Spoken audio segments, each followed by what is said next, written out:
Alors, bonjour tout le monde. Alors, j'ai pas trop fait de pub pour ce stream, donc je pense qu'on va pas être très nombreux. Et c'est pas grave. Et pourtant, ça va être intéressant parce que je vais commencer à dessiner pour de bon. Alors, ça fait longtemps que j'ai pas dessiné pour de vrai, je veux dire. Bon, dessiner à l'ordinateur, c'est dessiner pour de vrai, on va dire. Mais ce que je veux dire par là, c'est que là, j'ai fait du storyboard pour l'instant. Et là, je vais commencer à faire un crayonné, donc un petit peu plus sérieux, d'une BD en une planche de BD pour une association qui s'appelle Act to See. Et ben, on va leur faire un peu de pub. Act to See, qui est une association qui s'occupe de malvoyants. Alors, voilà, on va voir ce qu'ils disent sur leur page, ça sera plus intéressant. Hop, voilà. Act to See est né d'une conviction forte, rendre le monde plus inclusif pour les personnes aveugles et malvoyantes, ce qui me paraît un objectif tout à fait louable, fondé par Eric et Alexandra Germain. L'association tire son inspiration de leur parcours personnel et de leur volonté d'agir concrètement pour améliorer la qualité de vie des déficients visuels. Alors j'ai déjà travaillé pour eux et je leur ai fait des petites mascottes que vous pouvez trouver sur leur site Instagram. Site Instagram, donc vous pouvez les rejoindre et tout. Qu'on va voir là. Alors, j'espère. Évidemment, je le trouve. Ça marche pas. Voyons voir. Je me suis abonné à eux il n'y a pas longtemps. Bon, allez, là tout le monde voit mon Instagram, c'est pas bien. Donc on va aller voir autrement les petites mascottes. Voilà. Et aujourd'hui, alors ils m'ont fait le scénario, en fait, c'est la première fois que ça m'arrive. Je trouvais plutôt sympa, donc en général, quand on me fait un scénario, je le refais. Puis là, je trouvais bien, donc je vais le laisser un peu tel quel. Et je vais commencer le crayonné. Alors, je ne sais pas si vous le savez, mais voilà, ça c'est les petites mascottes que je leur ai faites, que je leur ai fait. Alors là, on voit rien, mais on va zoomer. Donc, c'est des petits animaux qui ont chacun une maladie visuelle différente. Voilà, alors là, on n'y voit rien. Affichage, qualité supérieure. J'ai décidé d'ouvrir ce cercle de parole pour présenter nos maladies génétiques liées à la vue. Moi, Zeki le zèbre, j'ai la choroïdérémie, une maladie dégénérative de la vue. Voilà, donc lui, c'est la mascotte principale, on va dire, le petit zèbre, parce que apparemment, les rayures, ça rend un truc unique, donc comme c'est une maladie orpheline, voilà. On a une luciole qui s'appelle Léa et qui a une rétinopathie pigmentaire, une photophobie. Et c'est embêtant pour une luciole, la photophobie. Donc quand on ne supporte pas la lumière, c'est la maladie des vampires un peu. Lui, c'est Tirlititi. Non, c'est Mia le merle, pardon, je la mets genre. Et elle dit Tirlititi parce que c'est un merle. Elle a un glaucome, c'est aussi une lésion du nerf optique. Et voilà Timon la taupe, qui est myope, voilà. Et Zora la chauve-souris, qui a une neuropathie optique héréditaire de Leber. C'est un mauvais fonctionnement du nerf optique. Et elle n'y voit plus beaucoup non plus. Et voilà Raph le lionceau qui est atteint de dystropie cornéenne. Et apparemment, il a des protéines dans la cornée et apparemment, c'est embêtant. Et enfin, Ellie l'éléphanto, c'est un éléphanto, hein. C'est un rétinoblastome, un cancer de l'œil, voilà.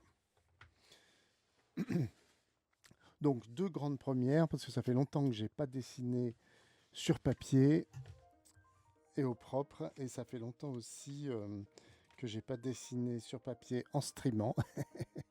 Donc voilà, on va faire ce qu'on peut, et surtout avec ce nouveau setup là. Voilà, alors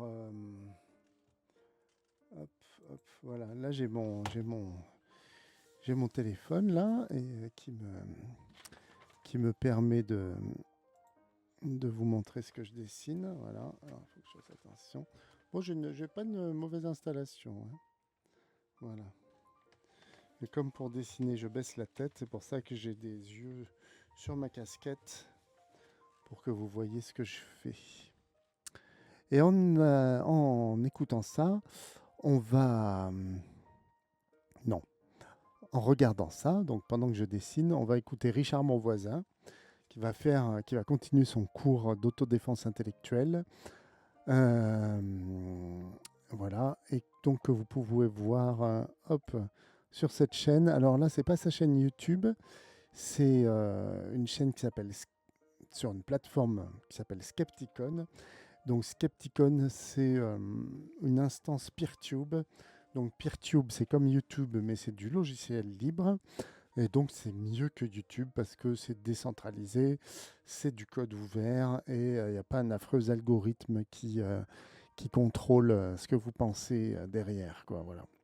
Donc c'est beaucoup mieux. Et donc je vais plutôt faire la promotion de ça, si je peux. Donc voilà, sur Skepticon, si vous tapez Skepticon sur Google ou sur votre moteur de recherche, vous allez tomber dessus.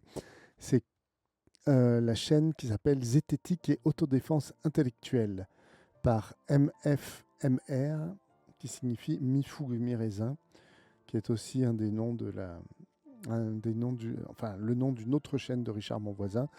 Richard Monvoisin qui est donc qui enseigne l'autodéfense intellectuelle et la zététique à l'université de Grenoble-Alpes. Et donc ces cours sont tout à fait stimulants intellectuellement.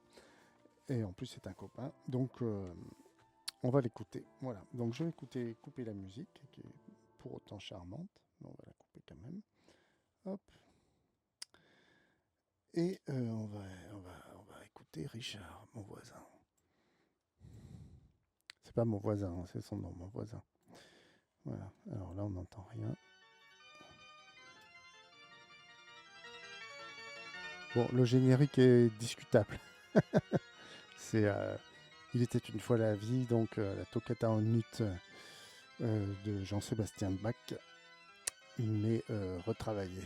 Puis on va se mettre aussi en plein écran, ça sera mieux. Voilà. Voilà. En gros, le paranormal, c'est le bordel. Voilà. En gros, c'est un joyeux bordel. C'est le bordel des histoires qu'on se raconte, soit quand on veut faire le malin, soit quand on tripe vraiment, soit quand on boit des bières la nuit dans une tente et qu'on veut se faire flipper un petit peu, quoi. N'empêche que dedans, on peut essayer de structurer un petit peu parce que il y a des grands thèmes qui reviennent et il y a des choses qui sont très intéressantes. Il est sympa, Richard, par ailleurs. Ses cours sont très très sympas et je crois qu'il a beaucoup de succès auprès des étudiants et des étudiantes. Et qui en disent long sur nous et qui en disent long sur notre appréciation du savoir. Alors je vous ai listé ici un peu les grandes catégories. Alors il y a des polémiques là-dessus. Comment on fait des catégories dans les phénomènes paranormaux, dans les trucs étranges. Il y en a qui sont de certaines écoles, d'autres et tout. Moi je m'arrange avec un truc un peu sommaire comme ça. Le surnaturel, les mancies, les pseudosciences, les pseudomédecines, les mensonges industriels et pharmaceutiques, les désinformations, les propagandes politiques, les mélanges sciences et idéologie, notamment religion et science par exemple, et puis les pseudo-histoires et la pseudo-économie, qui est un sujet qui mériterait d'être plus creusé, mais on n'a pas d'économistes dans notre équipe, donc c'est un appel s'il y a des économistes qui veulent travailler sur les mensonges économiques et les théories foireuses qui parfois amènent à des grands cracks boursiers Ah, non merci Bleu prédits Nuit par pour les le théories follow. classiques néolibérales du moment. Nous sommes très intéressés. Alors, si on prend paranormal dans le dico, j'ai pris par exemple le Trésor de la langue française, qui est le dictionnaire que vous trouvez sur le site de la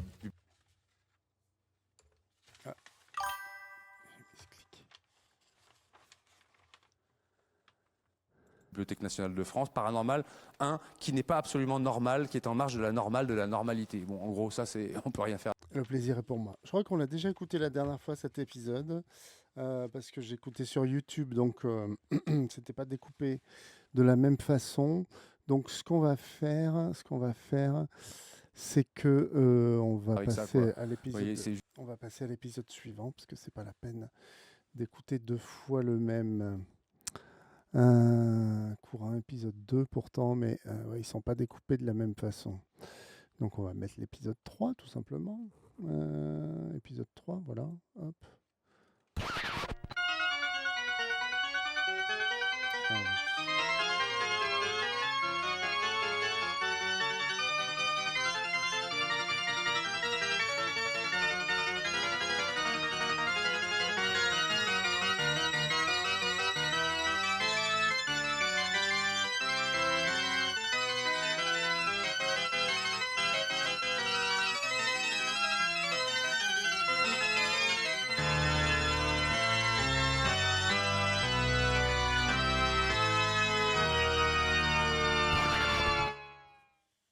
Il y a des fois des mélanges entre pseudosciences et Mansi. Enfin, vrai, il y a des mélanges parfois entre tout et tout, en fait, dans ce milieu-là. Je vous ai mis un exemple là qui peut parfois prêter à conséquence et qui peut.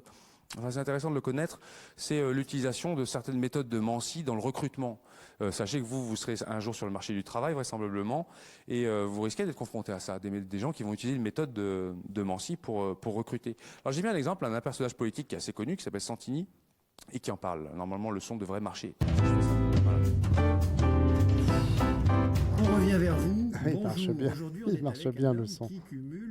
Ça aussi, on l'avait vu beaucoup, tant pis, hein, on va le revoir. Du Grand Paris. Il est député de la 10e circonscription des Hauts-de-Seine et ensuite je dois garder mes fiches. Il est président du comité de bassin de l'agence de l'eau Seine-Normandie, président du syndicat des eaux d'Île-de-France et vice-président de la communauté d'agglomération du Grand Paris Seine-Ouest.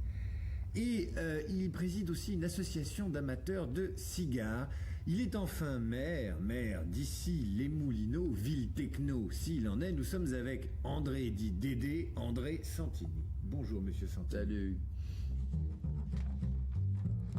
Ça m'a tout l'air d'être un gros mafieux. Je sais pas. Moi, je suis né dans les années 70 et André Santini, ça me dit quelque chose en vrai. Pas en bien, mais bon. Un personnage. Comment voulez-vous connaître quelqu'un? Tout ce que vous savez de lui, le CV et tout, ça n'a aucun intérêt. Mais il faut donc avoir recours à des scalpels plus incisifs. Alors, évidemment, l'écriture, mais c'est assez intéressant. Hein. Il y a des cabinets spécialisés qui vous décrivent le caractère d'après l'écriture, et c'est souvent ce que je pense. Je ne crois même pas une fois avoir été en désaccord. C'est le style de l'écriture, c'est pas le contenu, c'est la forme. Ça peut sembler bizarre, mais moi je dis tiens, effectivement je ne le voyais pas écrire comme ça celui-là. Moi j'écris comme un sagouin, bon d'ailleurs j'écris très peu. Mais quelqu'un qui écrit bizarrement, bah, je ne le prendrais pas. Quand vous avez la graphologie, un petit numéro de numérologie, ça dépend aussi du poste. Plus un peu d'astrologie, vous finissez par avoir quand même une vue externe. Plus... C'est vraiment le gros bullshit, quoi. C'est fou, quoi, que les gens... Et puis, je suis sûr, ça c'est une vidéo un peu ancienne, mais je suis sûr que ça se passe encore comme ça, quoi. Putain. Votre intuition, non, vous êtes pas mal. Vous regardez le signe des collaborateurs que vous recrutez? Souvent. J'ai vu que Domenech le fait, alors maintenant je vais m'en abstenir peut-être. Il y a beaucoup de gens, vous savez, il y a 20% de Français qui consultent. Moi, par exemple, je suis Balance, ascendant Sagittaire. Non. Mais je regarde les signes des autres. Hein. J'aime bien les taureaux, par exemple. Poisson, je méfie quand même. Hein. Ouais, je méfie. Vous êtes poisson, vous, non? Non. Verseau. Ah oui. Oh, bah, Verseau, ça se ressent. Les Verseaux, ils manquent souvent de détermination. Il ne faut pas confondre consensus et compromis. Je vous laisserai méditer cette phrase. Alors, je pense que c'est intéressant de vous rappeler qu'il y a un article du Code du travail qui précise bien qu'on ne peut pas être écarté d'une procédure de recrutement par des moyens non référencés, et notamment la graphologie ne fait pas partie de ces méthodes-là. Il est illégal de passer par l'astrologie pour vous recruter. J'avais même vu un site de colocation qui demandait, vous étiez obligé d'indiquer votre signe astrologique pour avoir la possibilité d'accéder aux différentes propositions de logement. Et ça, légalement, c'est condamnable, ça. Parce que ce ne sont pas des méthodes qui permettent de prédire le caractère des gens. Je suis navré de vous l'apprendre si vous ne le saviez pas. Ce sont des méthodes qui ne permettent pas de prédire le caractère des gens. Donc, de vous faire discriminer sur ces bases-là, c'est proche du scandale, quoi. Et juste peut-être un petit détail, ne pas confondre la graphologie, qui est l'étude du caractère des gens, l'étude donc pseudo-scientifique, malheureusement, du caractère des gens à partir de la façon dont ils écrivent, quoi. Et ce qu'on appelle l'expertise graphique ou l'analyse graphique, qui elle est l'art de reconnaître, enfin la méthode qui consiste à reconnaître est-ce que l'autographe de Justin Bieber que vous avez est bien celui de Justin Bieber, est-ce que c'est vraiment l'autographe de Napoléon sur la fin d'un documentaire, est-ce que c'est vraiment son écriture, etc. Ça sont des méthodes scientifiques qui permettent de montrer que ça fonctionne. Hein. Mais de tirer le caractère de quelqu'un à partir de son écriture, vous pouvez deviner vaguement quelque chose si quelqu'un vous remet si quelqu'un me donne son dossier et qu'il y a des taches de gras, de jambon dégueu et des miettes de pain et du café, je sais juste que c'est un cochon. Voilà, ok, ça je peux le dire, quoi. Mais sinon, je ne peux pas dire grand-chose sur lui. Et sur les signes astrologiques, bon, ça serait long. Il y a d'excellents travaux. Alors sur la graphologie, vous avez un article qui est à disposition d'un collègue d'ici qui s'appelle Laurent Bègue, qui est simple à lire et très documenté. Je vous le mettrai en lien si ça vous intéresse. Et puis sur l'astrologie, il y a beaucoup de bouquins qui en font la critique, mais il y en a un qui est sorti très récemment. J'en fais la promotion parce que je l'ai lu il y a très peu de temps. C'est un livre de Serge Bray-Morel, l'astrologie, la fin d'un mystère. Je vous l'ai mis juste en dessous. Mais si vous voulez quand même porter Serge Bray-Morel, qu'on a vu aussi en vidéo dans une table ronde sur les sciences sociales, c'est ça? Je vois pas trop le rapport avec l'astrologie, mais c'était le REC. Donc Serge Bray-Morel, quelqu'un de très très complet, scientifique et pointu sur l'astrologie, hein. Si vous voulez vous renseigner sur l'astrologie, je vous conseille d'aller voir ses chaînes. Serge Bray-Morel, avec 2 T à Brett. un peu la contestation, au moins avoir des bribes de doute sur comment fonctionne l'astrologie. Rappelez-vous déjà que les projections astrales des signes, c'est fait sur soi-disant une voûte qu'on répartit de manière équidistante entre 12 parties. On découpe comme ça artificiellement le ciel en 12 parties, sans vrai respect pour les constellations qui sont derrière, qui de toute façon sont elles-mêmes des constructions mentales. Constellation, ça n'existe pas ailleurs que dans notre tête, hein. Si vous vouliez faire un dessin qui relie d'autres étoiles et pas suivre les constellations classiques, c'est votre droit. Ça n'existe pas une constellation en tant que telle. Mais quand bien même on les accepterait, il faudrait se rendre compte qu'il y a des endroits où, notamment, je pense il y a une constellation qui n'a pas été prise en compte pour que ça fasse 12 en gros. Et il y en a une 13e en quelque sorte, qu'on appelle parfois Ophiuchus, mais ça fait pas très joli. Alors certains disent le Serpentaire. Et donc tous ceux qui sont nés entre le 29 novembre et le 18 décembre, je ne sais pas s'il y en a parmi vous, mais je pense qu'il y en a bien une personne sur 12 à peu près, eh ben, ne sont pas du signe astrologique qu'ils pensaient, mais ils sont Ophiuchus. Elle est dégueulasse, ma gomme.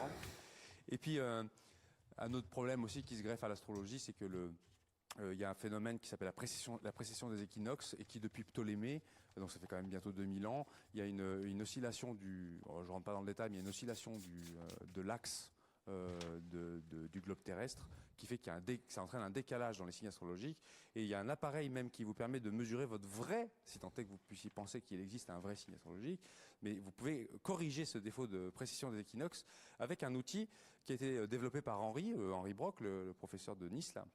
Je l'ai au bureau, donc si vous voulez vérifier votre signe astral, et vous verrez que pour la plupart des cas, en fait, vous êtes du signe d'avant, celui que vous êtes.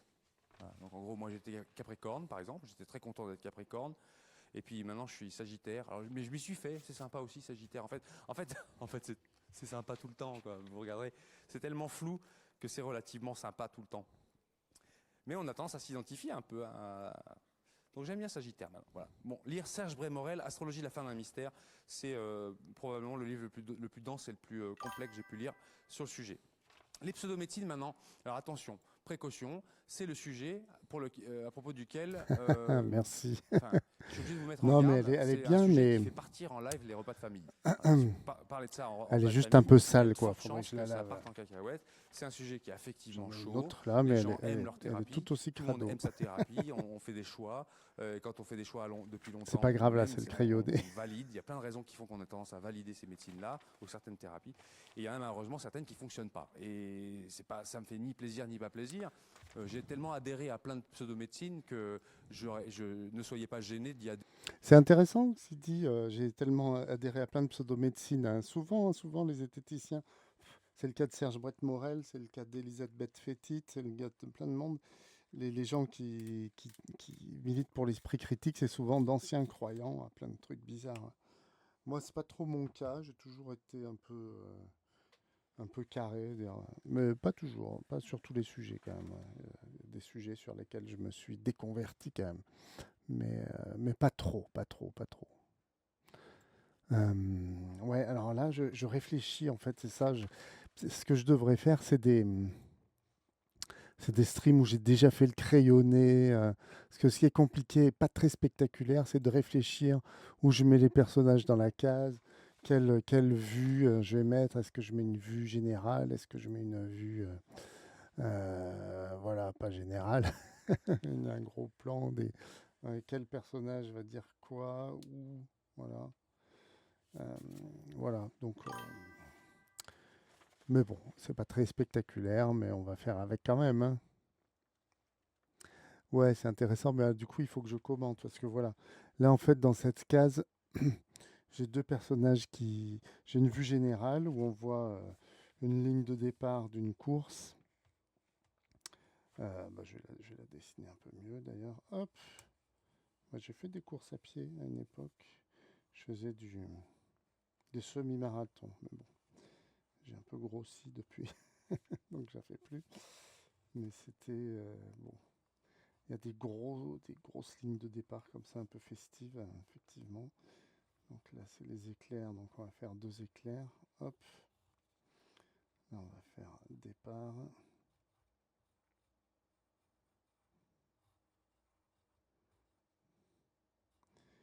Départ.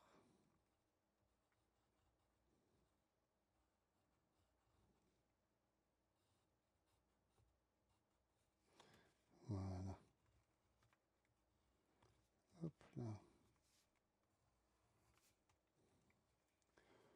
Dans une clairière. Et là, j'ai 2 personnages qui sont un peu à l'écart et il y en a un qui stresse un peu en fait. Adhérer vous et puis vous pouvez d'ailleurs continuer à y adhérer. En fait, je m'en fiche. Moi, ce qui m'intéresse, il n'y a rien de prescriptif dans ce que je vous dis. L'idée, c'est de vous encourager à faire vos choix, thérapeutiques notamment, en connaissance de cause. Alors, j'insiste sur ça parce que l'astrologie, ça ne va pas vous faire mourir. Mais par contre, si vous avez un jour un cancer et que vous avez 200 thérapies alternatives qui vous sont proposées, vous n'avez pas le temps de vous tromper plusieurs fois, quoi. Voyez ? Et donc, il y a une importance quand même à se documenter relativement vite et à se baser sur des sources, quoi. Et malheureusement, il y a beaucoup de pseudomédecines qui n'ont pas de source. Ou parfois la seule source, c'est une intuition d'origine divine qu'a eu un fondateur quelque part, quoi. Et j'ai des exemples à l'appel de gens comme ça qui ont eu une intuition. Edward Bach, c'était dans un repas franc-maçon, illuminé. Il y en a un autre style de l'homéopathie, de l'ostéopathie, pardon, ou Palmer de la chiropraxie. C'est pareil, comme si c'était révélé par Dieu à un moment donné, mais sans preuve, si vous voulez. Alors, je vous ai mis quelques exemples comme ça rapidement. La kinésiologie appliquée, sujet sur lequel on a beaucoup travaillé, notamment en 2007, parce qu'il y a une histoire assez sordide liée à la kinésiologie appliquée. C'est une méthode qui est née aux États-Unis par un type qui s'appelle Goodhart et qui maintenant a pignon sur rue, notamment à Grenoble et à Paris. À Grenoble, il y a l'IFKA, l'Institut de formation de kinésiologie appliquée, qui développe cette méthode-là. Et c'est une méthode qui consiste à interroger le corps. Il part du principe que le corps connaît la réponse aux maux dont il souffre. Il suffit d'interroger une chaîne musculaire, notamment le bras, comme le fait la dame sur l'image là. Et en fonction de la faiblesse ressentie dans le bras, on peut deviner si c'est oui ou non la réponse à la question qu'on pose. Je reviendrai un peu dessus en détail plus tard pour vous expliquer comment on a pu tester ce genre de prétention-là. Alors ça leur arrive de tester des questions un peu bizarres, genre est-ce que le problème vient de votre père ou vient de votre mère? Alors si le bras s'abaisse, alors c'est plutôt la mère ou plutôt le père, en fonction de la question qui est posée. Et parfois certains ont été jusqu'à tester des médicaments comme ça. Ils disent dans la kinésiologie appliquée être capable de détecter des substances auxquelles vous êtes allergique. Et malheureusement c'est une méthode qui ne fonctionne pas. Et d'ailleurs, la pauvreté scientifique sur le sujet est absolument manifeste. Les élixirs floraux de Bach, qui sont très vendus en pharmacie, font partie aussi des pseudomédecines. Il n'y a aucun corpus qui permette de montrer une quelconque efficacité de ces élixirs floraux, si ce n'est la présence d'alcool dedans, qui peut parfois faire du bien. Notamment, il y a un mélange qui s'appelle le Rescue, que je sais qu'il y a pas mal d'étudiants qui achètent le Rescue. C'est un mélange qui permet de ne pas stresser lors des examens. Il n'est pas impossible que le brandy qui est dedans, l'alcool qui est dedans, ait un effet un peu calmant, mais c'est certainement pas la méthode qui est utilisée pour fabriquer les élixirs qui est la raison du succès de cette méthode. Et puis vous avez des choses qui sont, alors que je pensais être passées de mode et qui finalement ne le sont pas tant que ça, ce qu'on appelle les chirurgies psychiques. C'était très à la mode dans les années 60, notamment autour d'une école spirit aux Philippines, autour d'un gars qui s'appelait Tony Akpawa.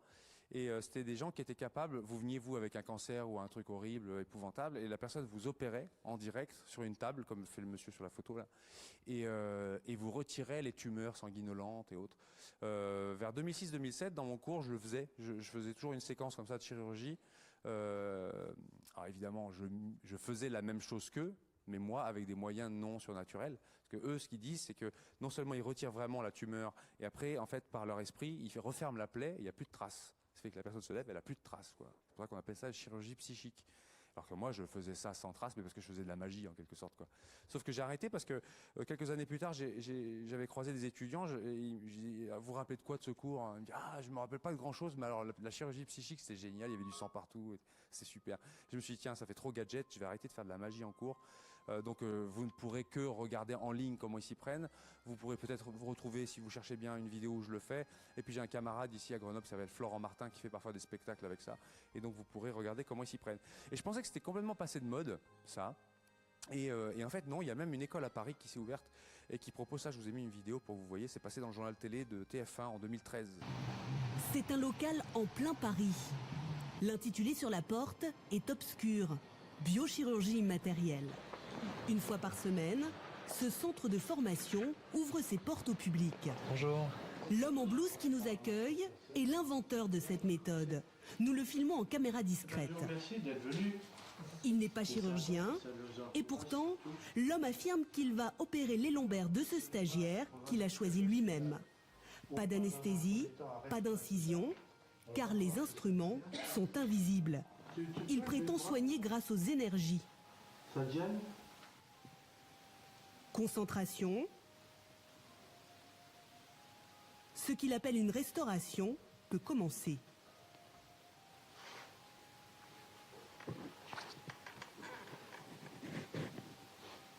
Avec ses scalpels imaginaires, le maître ouvre le dos du stagiaire.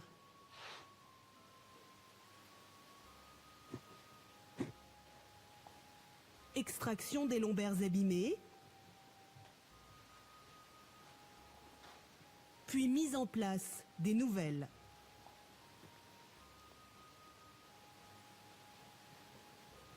Ça va? Après l'opération, il jette tout simplement les instruments fictifs à la poubelle. Avec sa méthode, l'homme affirme pouvoir soulager différentes pathologies. Mais on fait l'opération du cœur. On enlève tout ce qui est défectueux et on remet du neuf à la place. Et quelle formation faut avoir à la base? Rien. Rien du Moins tout. possible. J'adore. Bon, on l'a déjà vu ça aussi, mais c'est pas grave. Mais c'est rigolo, quoi. Enfin, c'est... Je sais pas comment on peut croire à des trucs comme ça. Il faut pas de formation. On enlève tout ce qui est défectueux et puis on remplace par du neuf. Bah voilà. Bah oui, le cœur, les lombaires, tout. On a tout sous la main. C'est génial. Pourquoi pas? Plus vous savez de choses, plus c'est un handicap. Ouais, bien sûr. Ouais. Et cela fait des années qu'il enseigne sa méthode. D'ailleurs, nous l'avions déjà filmé il y a 3 ans, en pleine intervention, avec toujours les mêmes gestes. Là aussi, comme par miracle, cette dame avait retrouvé l'usage de son pied droit.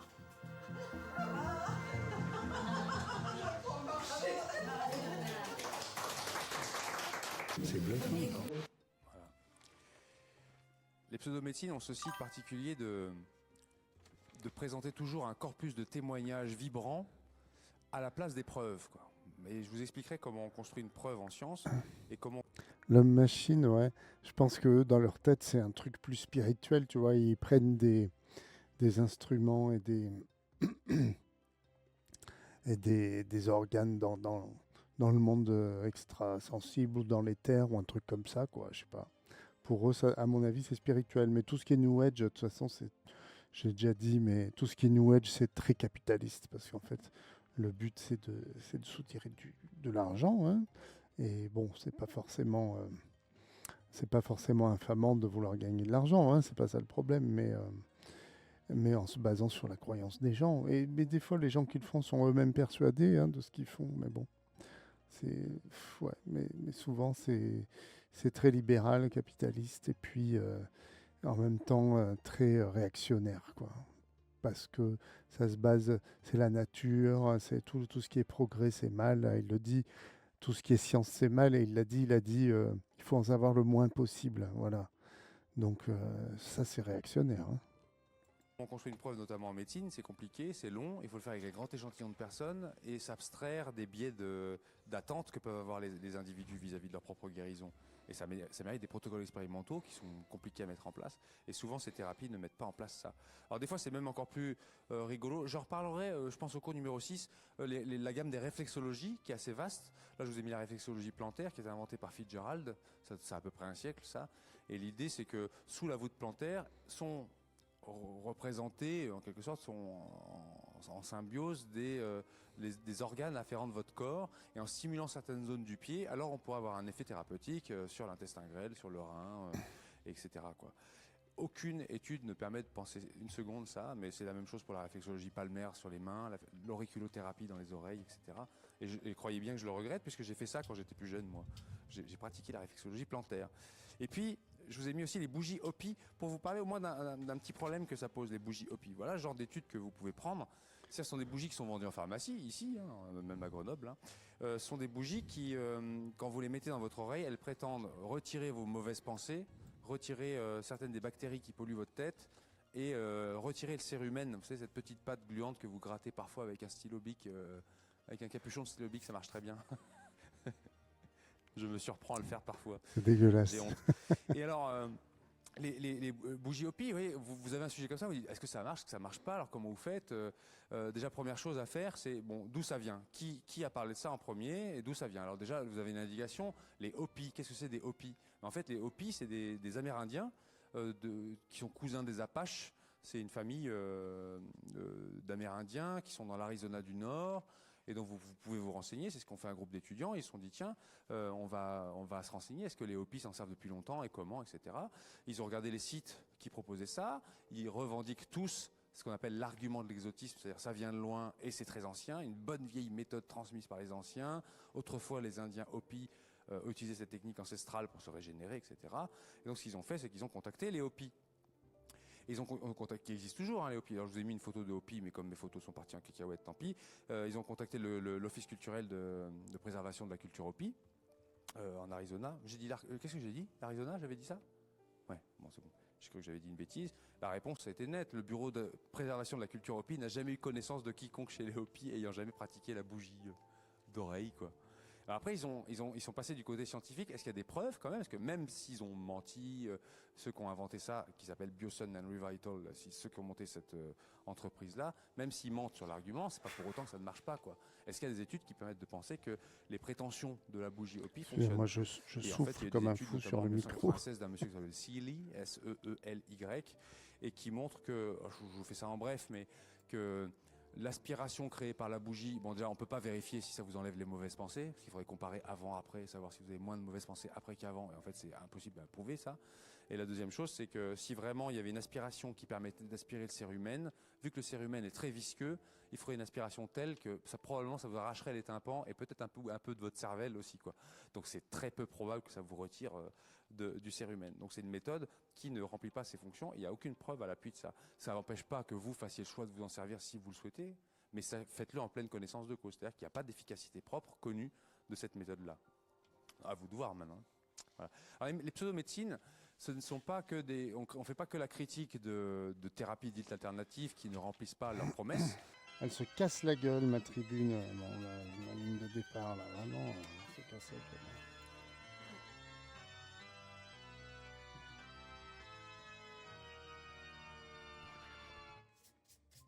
Mais c'est aussi parfois les mensonges orchestrés de toutes pièces par des industries pharmaceutiques. Et c'est pour ça que j'en profite pour vous le dire, quoi. Il y a des grands scandales qui écœurent tout le monde et qui sont des scandales thérapeutiques monstrueux. Je pense au Vioxx, par exemple, vous avez entendu parler de ça. La Complia, qui a été retirée très rapidement du marché. Surtout le Mediator, qui a même fait l'objet d'un film très récemment sur le lanceur d'alerte Irène Frachon, qui avait dénoncé les méfaits du Benfluorex, la substance là. Et ce qui voit servir un énorme procès qu'ils essaient de contourner par plein de façons différentes. Mais ces gens-là mentent en quelque sorte sur l'information qu'ils délivrent aux patients. Et donc à partir du moment où ils mentent et ils déforment l'information, nous ça nous intéresse, quoi. On est dans de la pseudo-prétention, quoi. Voilà. Après vous avez la gamme des pseudo-psychologies. Alors pareil, il y a des photos qui ont sauté. Alors bon, tant pis, vous n'aurez pas mon erreur de la journée, puisque c'était une des photos que j'ai mises là, je ne sais pas pourquoi elle a disparu. Alors, il y a Sigmund Freud, les pseudo-psychologies, c'est-à-dire des prétentions de type psychologique ou des cadres théoriques qui ne tiennent pas la route. Alors il y a 10 ans, j'aurais dit ça, je disais ça et je choquais. Maintenant, je pense que tout le monde commence à comprendre, même s'il y a quelques résistances, même ici dans les labos de psycho, mais l'héritage freudien est fallacieux et abandonné partout dans le monde, sauf en France quasiment, et en Argentine aussi. C'est encore pas très simple, ça. Moi, quand je dis ça à des copains, ils sont choqués. Bon, souvent, c'est des psychologues ou des psychanalystes aussi, mais bon. Les langues disent que ce qui est bon chez Freud n'est pas de Freud, et ce qui est de Freud n'est pas bon. en fait, l'héritage freudien, l'étiologie sexuelle des névroses et toutes les théories derrière le complexe d'Oedipe, etc., non seulement ça tient pas, mais en plus, c'est pas sourcé. Et d'ailleurs, je pourrais vous donner des exemples, notamment sur le complexe d'Oedipe, comment c'est né. C'est assez spectaculaire de se rendre compte comment Sigmund Freud a inventé ça. Et comment ensuite, Freud lui-même a construit son mythe. Donc, ce sont des personnages qui ont construit des mythes et construit des édifices comme ça, qui ont pris place, jusque même dans nos programmes de terminale. Je pense qu'encore maintenant, en terminale, on a encore des contenus sur l'inconscient freudien et quelques versions comme Grodeck ou autre, quoi. Cyril Burt, c'est un autre cas. Alors c'était là la bêtise, j'avais mis à la place de la photo de Cyril Burt, j'avais mis une photo de Benny Hill pour voir si vous la repériez. Donc vous la verrez pas puisqu'elle apparaît pas. Tant pis pour ma blague pourrie. Cyril Burt, c'est un gars qui disait qu'il y avait une hérédité de l'intelligence et il défendait cette hypothèse-là au moyen. Lui, il a été venu avec des sources, quoi. Il était venu avec beaucoup d'études sur des jumeaux. Et des jumeaux séparés à la naissance, est-ce qu'ils avaient une évolution de leur intelligence, si tant est qu'on puisse bien mesurer l'intelligence? Vous connaissez peut-être les polémiques sur le quotient intellectuel, par exemple. Et lui disait que oui, on pouvait, etc. Et il est mort dans son lit assez vieux, tranquillement. Et c'est après sa mort seulement qu'on s'est rendu compte que tous les cas qu'il avait présentés étaient faux. Et même les personnes avec qui il travaillait, certains avaient été inventés, quoi. Faux, inventés. C'est-à-dire qu'il n'avait pas la cohorte de jumeaux dont il parlait. C'est lui qui les a créés de toutes pièces pour accréditer sa thèse, quoi. Donc c'est un des plus gros cas de fraude en psychologie. Et puis là, je vous ai mis un cas. Alors c'est pas une fraude, mais là c'est une construction qui malheureusement ne tient pas ses promesses. C'est la thèse développée par Anne Ancelin-Schutzenberger qui est ici. C'est une thèse qui est connue sous le nom de psychogénéalogie. Il n'y a pas que elle qui fait ça. Parfois on entend le terme de constellation familiale par exemple. Et l'idée chez les gens qui promeuvent ce genre de méthode, c'est de dire que le malaise dont vous souffrez vient probablement d'un malaise ou d'un événement traumatique qu'a vécu l'un de vos ancêtres. On ne sait pas lequel, mais il faut le chercher. Et donc vous faites une sorte d'arbre généalogique des grands drames familiaux. Vous essayez de retracer vos pères, vos mères, vos grands-pères, vos grands-parents, vos oncles, vos tantes. Vous essayez de remonter assez loin. Et normalement, il y aura une connivence de dates qui expliquera que pourquoi vous, à 20 ans, par exemple, vous êtes en train de faire une dépression. Peut-être que c'est dû au fait qu'en 1914, à 20 ans, votre arrière-grand-oncle était à la guerre de 14, il a fait une dépression, parce que c'était horrible, quoi. Et hop, on vous dit que c'est donc la cause de votre mal-être vient de là, et donc il va falloir vous réconcilier avec cet ancêtre pour évincer cet héritage lourd, ce fantôme intergénérationnel qui arriverait sur vous, quoi. Bon, j'ai plein de petits animaux dans cette image, hein. C'est un peu long, je suis désolé. Des petits animaux, et en plus, j'arrive pas à zoomer, quoi. Je voudrais bien zoomer avec ce téléphone. Je comprends pas pourquoi je peux pas. Là. Il veut pas. J'arrive pas à zoomer. Voilà. Alors, ce que je peux faire, par contre,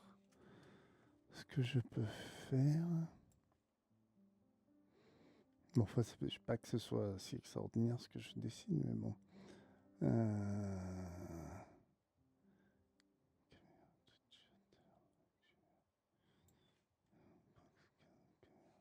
Ce sont des méthodes qui non seulement ne guérissent pas les gens, mais en plus les rend encore plus malades, quoi. Enfin, souvent, ils trouvent même pas la cause à leur mal-être, mais ils se retrouvent à devoir gérer une sorte de loyauté invisible ou un fantôme ou une crypte, c'est les termes qui sont utilisés parfois, avec un ancêtre avec lequel qui est décédé déjà, quoi. Et vous voyez, ça amène à parfois des... C'est très très à la mode, ça, c'est très vendu. Le bouquin le plus vendu, c'est celui-ci, je crois. C'est Aïe mes aïeux de Anne Schutzenberger, et c'est en tête de gondole. Vous allez à la Fnac, vous le trouvez. Et c'est étonnant parce que ça ne fonctionne pas, quoi. Et on se rend assez vite compte. Il y a une étude en ligne que vous trouverez de Géraldine Fabre, une collègue à nous, qui a montré comment, en fait, il est très probable, si vous avez un large spectre d'événements traumatiques, vous prenez votre cas, vous cherchez un événement, peu importe lequel, mais traumatique, qui a pu une fausse couche ou une guerre ou un décès violent, etc. Vous pourrez, en remontant les générations, vous êtes quasi assuré de trouver quelqu'un qui, à un âge assez proche du vôtre, a vécu quelque chose, quoi. Et donc, vous aurez toujours, c'est un peu comme à la foire du trône, quoi. Vous aurez toujours, vous gagnez toujours, quoi. À la fin, vous aurez toujours une raison à imputer à un ancêtre. Et après, si ça se résout pas, c'est là qu'on parle de théories qui sont auto-immunes, si vous voulez. C'est que même si ça se résout pas, on va vous dire que c'est parce que vous avez mal fait le travail de résolution de ce fantôme. C'est pas la méthode qui est mise en cause, c'est pas la théorie qui s'effondre. Non, c'est toujours vous qui faites mal le boulot. Vous voyez, la cause, elle est en vous. Et vous faites mal le boulot si ça se résout pas, quoi. Ce qui fait qu'en fait, la théorie devient incontradictible. Ce qui fait que j'anticipe un peu sur la suite, mais qu'il n'y a pas de critère de réfutabilité dans la théorie, quoi. Elle sera toujours vraie quoi qu'il arrive. Et c'est un des propres des pseudo-médecines et des pseudo-psychologies de toujours tourner en rond, quoi. Voici un géniosociogramme, ce qu'elle appelle un géniosociogramme. Vous voyez, ça c'est un arbre généalogique d'événements traumatiques. Et c'est le jour où vous trouvez enfin le lien avec un élément traumatique de quelqu'un au même âge que vous pouvez vous dire que c'est ça la cause de votre mal-être. Alors, le point commun de tout ça, je vous l'ai déjà dit un petit peu tout à l'heure, c'est que dans ces pseudo-disciplines, il y a toujours une entité nouvelle qui est non décrite par la science et qui expliquerait pourquoi pourquoi la théorie fonctionne, mais il n'y a pas d'éléments de preuve. Soit c'est des témoignages qui remplacent les preuves, soit c'est des intuitions qui remplacent les preuves. Mais donc, quand je dis entité nouvelle, ça peut être force, onde, énergie, fluide, entité, crypte, monstre, même complot. Complot, c'est souvent ça aussi. Ce qui est très satisfaisant dans les théories du complot, c'est que le bordel généralisé de ce bas monde serait dû à un petit groupe de gens qui, dans l'ombre, ourdissent une pensée subversive sur notre société, quoi.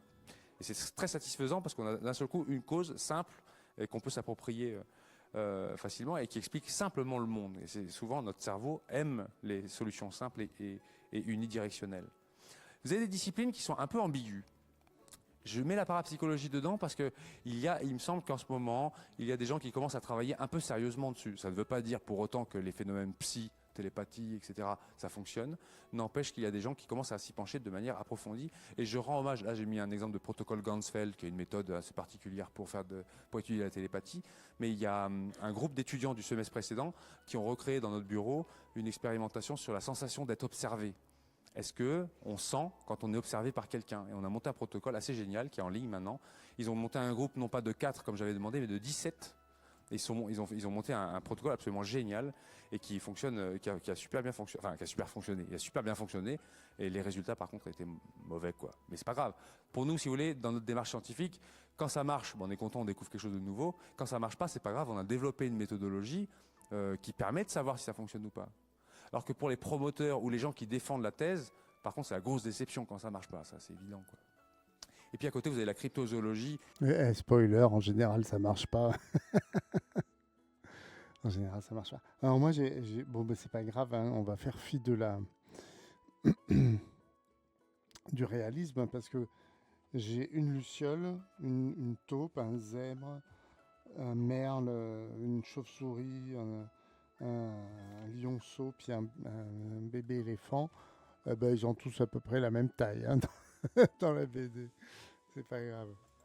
En fait, c'est un peu le bazar dans la cryptozoologie, c'est l'étude des animaux mystérieux, les krakens, les Bigfoot dont j'ai parlé tout à l'heure. Je vous ai mis un exemple le plus connu, parce que généralement le problème avec la cryptozoologie, c'est un peu comme avec les ovnis, c'est que vous avez des traces, des artefacts un peu indirects, très lointains, c'est difficile à analyser. Des fois on trouve des touffes de poils, alors les gens brandissent la touffe de poils, ah ça y est, on a trouvé une trace du migou, quoi. Et puis vous analysez la touffe de poils et puis c'était du daim, et ça prend un temps fou et c'est fatigant. Parfois il y a des images, des photos. Vous pouvez penser à l'image ce qu'on appelle la photo du chirurgien du monstre du Loch Ness, là qu'on connaît bien. Mais vous avez aussi des films. Il y a très rares, mais il y en a. Là je vous montre juste le film de Patterson et Gimlin.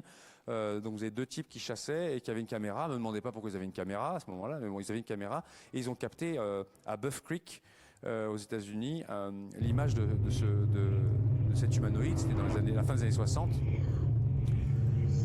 Donc l'image est super floue, évidemment, c'est une vieille caméra toute pourrie. Mais on voit quand même quelque chose d'étonnant, quoi. Alors vous pouvez vous emparer de ce genre de sujet et essayer de comprendre, et ça a déjà été fait d'ailleurs dans une bonne part. Est-ce qu'on peut évaluer sa taille? Alors la réponse est oui, si vraiment c'est un être vivant, il doit faire aux alentours de 2,53 m. Est-ce que s'il fait 2,53 m, est-ce qu'il est possible que sa morphologie soit comme ça? Parce que vous savez que vous avez des contraintes de morphologie. Vous savez que par exemple, si vous... Je baisse le son un petit peu. Si vous faites un... Oui, c'est un montage qui permet de voir... Parce que normalement, ça dure que 17 secondes. Est-ce que la marche qu'il a correspond à la marche qu'un bipède aurait d'une taille et d'un poids comme ce qu'il a l'air d'avoir, quoi? Est-ce que... Il fait pas du moonwalk, hein. Ouais, c'est exprès, hein, c'est pour... voilà. Il y a une équipe qui avait stabilisé l'image, là, et qui a... Donc on voit bien le mouvement. Oui, je vous dis, il y a des problèmes d'échelle. Si vous prenez une souris, par exemple, et que vous l'agrandissez taille d'un éléphant, la souris ne pourra pas se mouvoir avec des pattes qui sont exactement de la même taille, quoi. On se rend bien vite compte que les individus très gros, les êtres vivants gros, ils ont ils ont d'énormes poteaux à la place des jambes, mais c'est parce que en fait, même si vous multipliez par 2 la taille d'un individu, son poids, lui, évolue à puissance 3, quoi.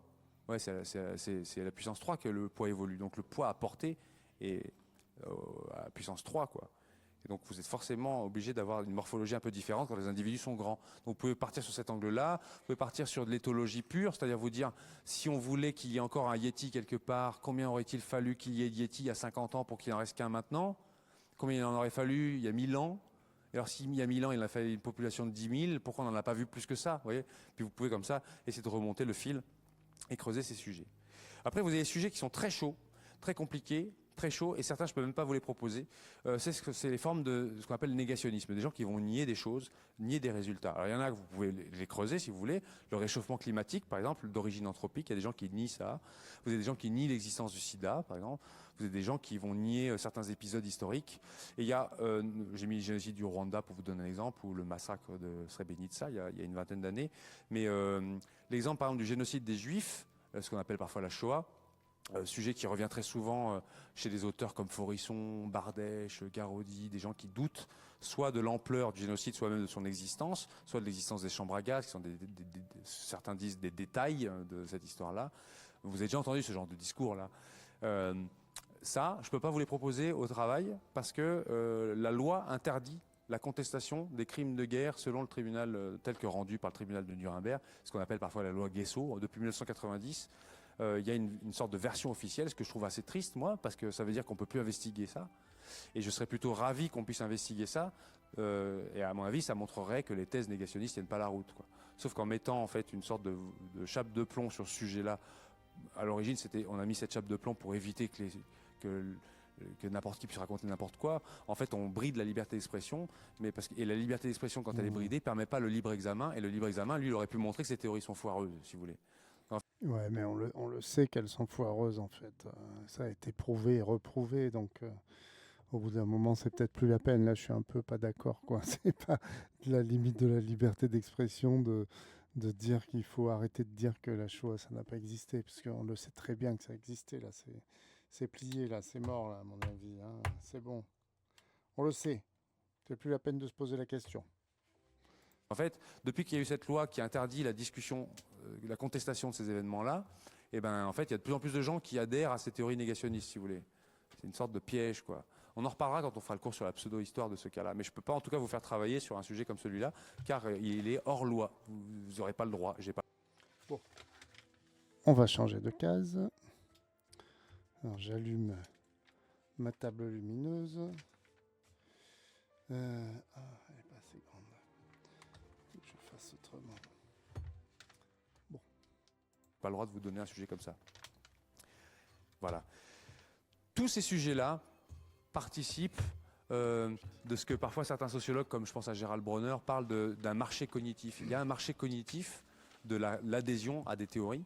Et ce marché cognitif est souvent unidirectionnel. Les discours critiques, vous n'entendrez pas beaucoup dans les médias. Pourquoi ? Parce que le discours critique sur des thèses étranges n'est pas très sexy, c'est pas très vendeur. Si vous voulez. Alors que par contre, des gens qui proposent quelque chose de mystérieux, d'extraordinaire et qui prétendent que ça existe, ça c'est très vendeur. Pour vous donner un exemple, je me rappelle d'un épisode, maintenant on est un peu fâché avec les médias, presque avec tous, donc on répond quasiment plus aux médias, mais fut d'un temps on essayait quand même un petit peu, et je me rappelle d'une boîte qui m'avait téléphoné, une boîte qui s'appelle Endemol, vous connaissez peut-être, c'est Arthur, le présentateur Arthur, et la boîte m'appelle, me dit on fait un document sur le cas Carla Moran, c'est un cas que vous connaissez peut-être pas, mais dans les années 1981, il y a une dame qui disait qui avait vécu une sorte de viol par des entités extraterrestres. Voilà, bon, c'est pas très joyeux.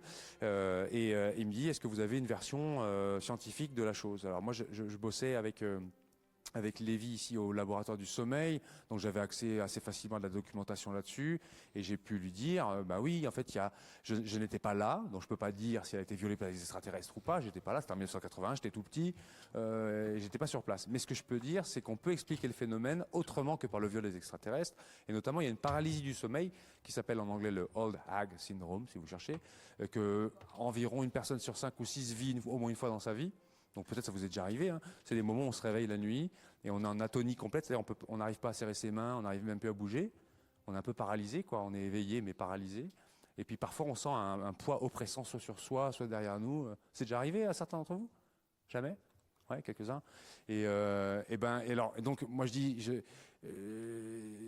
c'est intéressant quand même de présenter ce discours scientifique sur le sujet pour que les gens puissent faire un choix entre le viol des parrains extraterrestres, qui est quand même pas la version la plus sympa à vivre, et une paralysie du sommeil toute simple, quoi. Et le gars dans des molles me dit ah ouais mais non, vous savez, si je mets ça dans le documentaire, sa phrase elle m'est restée en mémoire. Il m'a dit ce serait tuer la poule aux œufs d'or.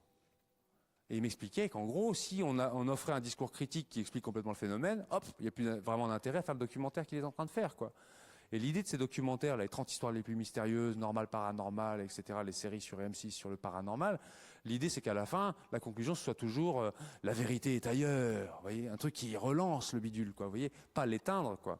Donc même quand on sait comment expliquer un phénomène, la version ésotérique ou la version fantasmée, si vous voulez, elle est plus vendeuse qu'un discours critique. Ce qui fait que notre présence dans les médias, soit on est toujours présenté comme d'austères rationalistes qui refusons de voir, soit on nous coupe, soit on nous monte, soit carrément on prend pas notre. Alors le type m'a dit, écoutez, je vous rappellerai, mais je pense qu'on va pas pouvoir prendre votre intervention, quoi.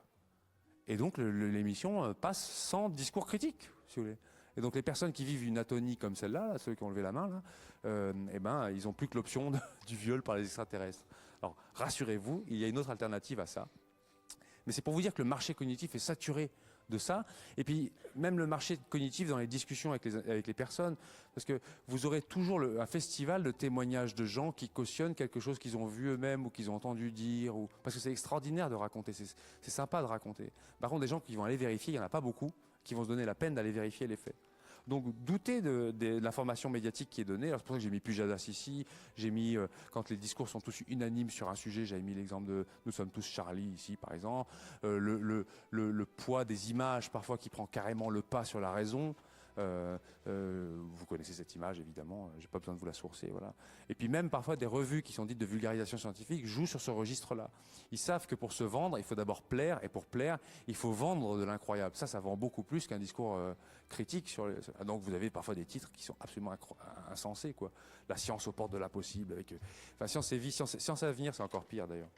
J'ai passé une partie de ma thèse à faire la critique de ces revues qui font dans le Paris Match en fait, en quelque sorte. Ça devient un peu le Paris Match de la science, quoi. Il s'agit de mettre en scène des trucs un peu bizarres pour que ça donne envie aux gens d'acheter la revue. Et tant pis si après en le lisant, c'est pas aussi bizarre que ça, mais au moins ils ont acheté la revue, quoi. Vous voyez, un peu sournois, quoi. Le rôle des médias est un peu sournois. Sans parler des médias qui sont un peu alternatifs, mais qui eux vendent carrément une soupe, quoi. La révélation des pyramides a fait l'objet d'une critique approfondie par une chaîne YouTube qui s'appelle La Tronche en Biais, pour ceux qui connaissent. Alors les premiers conseils d'autodéfense, ils sont assez simples à comprendre, hein. Nous avons des avis sur tout, mais des expertises, on n'en a pas sur beaucoup de choses. Une expertise, ça prend du temps, c'est chiant, c'est long, ça coûte. Alors c'est pour ça que je vous encourage, si vous choisissez un sujet, de prendre un petit sujet. Prenez un petit sujet et traitez-le bien, et vous verrez que c'est déjà assez long à faire, quoi. Prenez pas un truc énorme. Si vous prenez un truc énorme, il faut faire une thèse, quoi. Il faut 3 ans, quoi, ou 5 ans. Il y avait un auteur du monde diplomatique qui disait toujours « s'informer fatigue ». Mais sur la plupart des événements de ce monde, nous avons tous un avis vague, si vous voulez. On a tous un avis sur Vladimir Poutine, mais très peu d'entre nous ont lu un livre sur la politique de Vladimir Poutine. Tout le monde a un avis sur Donald Trump, mais qui a déjà regardé de manière approfondie ce que raconte Donald Trump?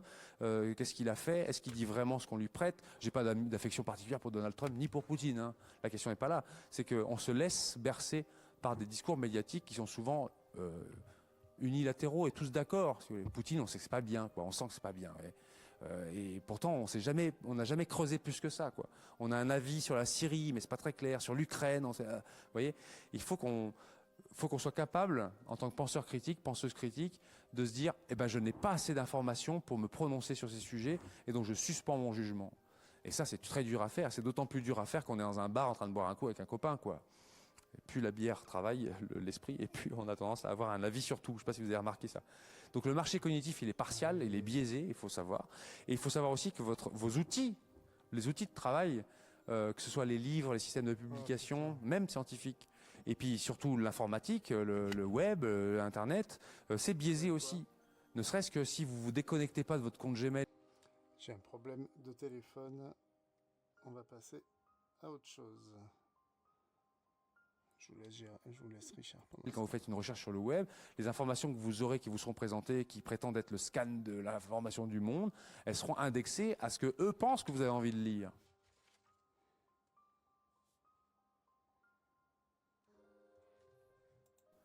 On va vous servir ce qui va vous faire plaisir, en fait. Donc vous faites une recherche sur Google, et si vous avez donné votre autorisation pour qu'il vous présente ce qu'il pense que vous aimez, vous aurez ce que vous aimez. Mais vous n'aurez pas de discours contradictoire. Donc quand vous me dites, comme je le lis parfois dans certains dossiers, quand des étudiants me disent « Oui, mais comment vous avez cherché ?» On a cherché sur le net. Pour moi, c'est une phrase qui ne veut rien dire, quoi. Parce que si vous cherchez sur le net n'importe comment, c'est pire que pas chercher, si vous voulez. Il faut chercher avec méthode. J'essaierai de vous filer des outils là-dessus. Et puis il y en a quelques conseils qui sont donnés. Il vous faut une boussole dans ce web là, qui est monstrueux. Hein. Il faut une boussole, sinon vous n'arriverez jamais à corréler les informations, à les recouper et à éventuellement les infirmer. Ça, je l'ai déjà dit, c'est pas prescriptif ce que je vous raconterai dans ce cours. Moi, je m'en fous que vous fassiez des élixirs floraux, que vous fassiez de la kinésiologie, c'est votre affaire et je juge pas ça et je serai personne pour juger puisque j'ai déjà pratiqué ce genre de trucs moi aussi et certaines j'ai arrêté. Il y en a même certaines peut-être je continue, hein, qui sait. Je critiquerai pas vos choix, je critiquerai pas non plus votre adhésion éventuelle à l'existence d'entités surnaturelles. Ça me regarde pas si vous voulez. Par contre, faites-le au maximum de la connaissance de cause. Faites-le de manière informée, quoi. C'est ça que je vous encourage à faire. Donc, doutons de tout, méthodiquement, même du cours de zététique, hein, à plus forte raison du cours de zététique. Et tous les autres cours que vous recevez. Tous les autres cours que vous recevez à l'université, il faut en douter. C'est là que c'est... comment on dit? Ah putain. C'est là que c'est... j'ai oublié le mot pour dire... c'est un peu dangereux la zététique. Il faut douter même de ce que disent les universitaires. Bon, mais les universitaires pas trop parce que eux au moins comment dire, eux ils vérifient quoi. C'est la source la plus fiable qu'on ait en fait. Les scientifiques, plutôt les politiques, les journalistes, eux, il faut vraiment se méfier parce qu'en général ils disent qu'ils ont envie en fait, hein. Ce qui leur sert, voilà. Derrière le mot science, quand j'utiliserai le mot science, moi, il a un sens très précis, qui n'est pas le même que pour beaucoup de gens qui parlent. Derrière le mot science, il y a 4 sens différents. Le premier sens, c'est, quand on parle de science, parfois on entend le groupe social des scientifiques. C'est tous les gens qui font de la science. Alors bon, vous êtes à l'université, vous n'êtes pas trop complexé par ça. Mais pour les gens qui ne sont pas à l'université ou qui ne connaissent pas trop de scientifiques, leur imaginaire, c'est plutôt, je vous ai mis le doc de Retour vers le futur, je vous ai mis des mecs qui font des trucs bizarres dans leur cave et qui injectent genre les docteurs Frankenstein de maintenant, quoi, si vous voulez.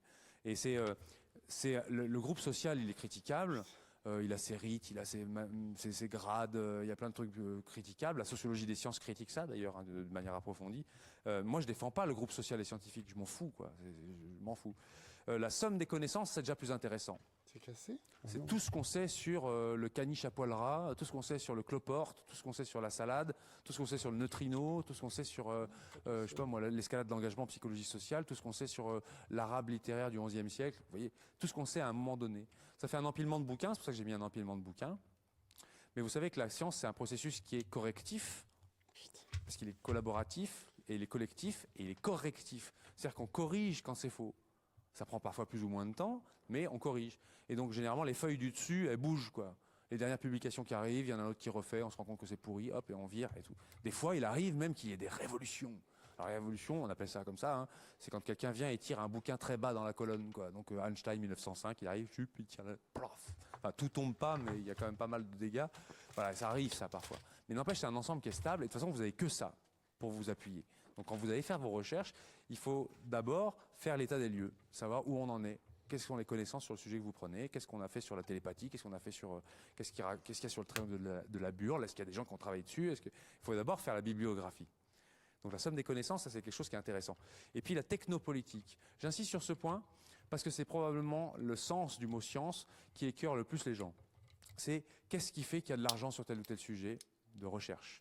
Qu'est-ce qui fait que les pathologies qui touchent les Noirs et les populations pauvres intéressent beaucoup moins les gens blancs et riches qui décident généralement, qui sont plutôt blancs et plutôt riches la plupart du temps, et qui préfèrent plutôt placer cet argent sur des recherches qui touchent, je sais pas, par exemple le paludisme.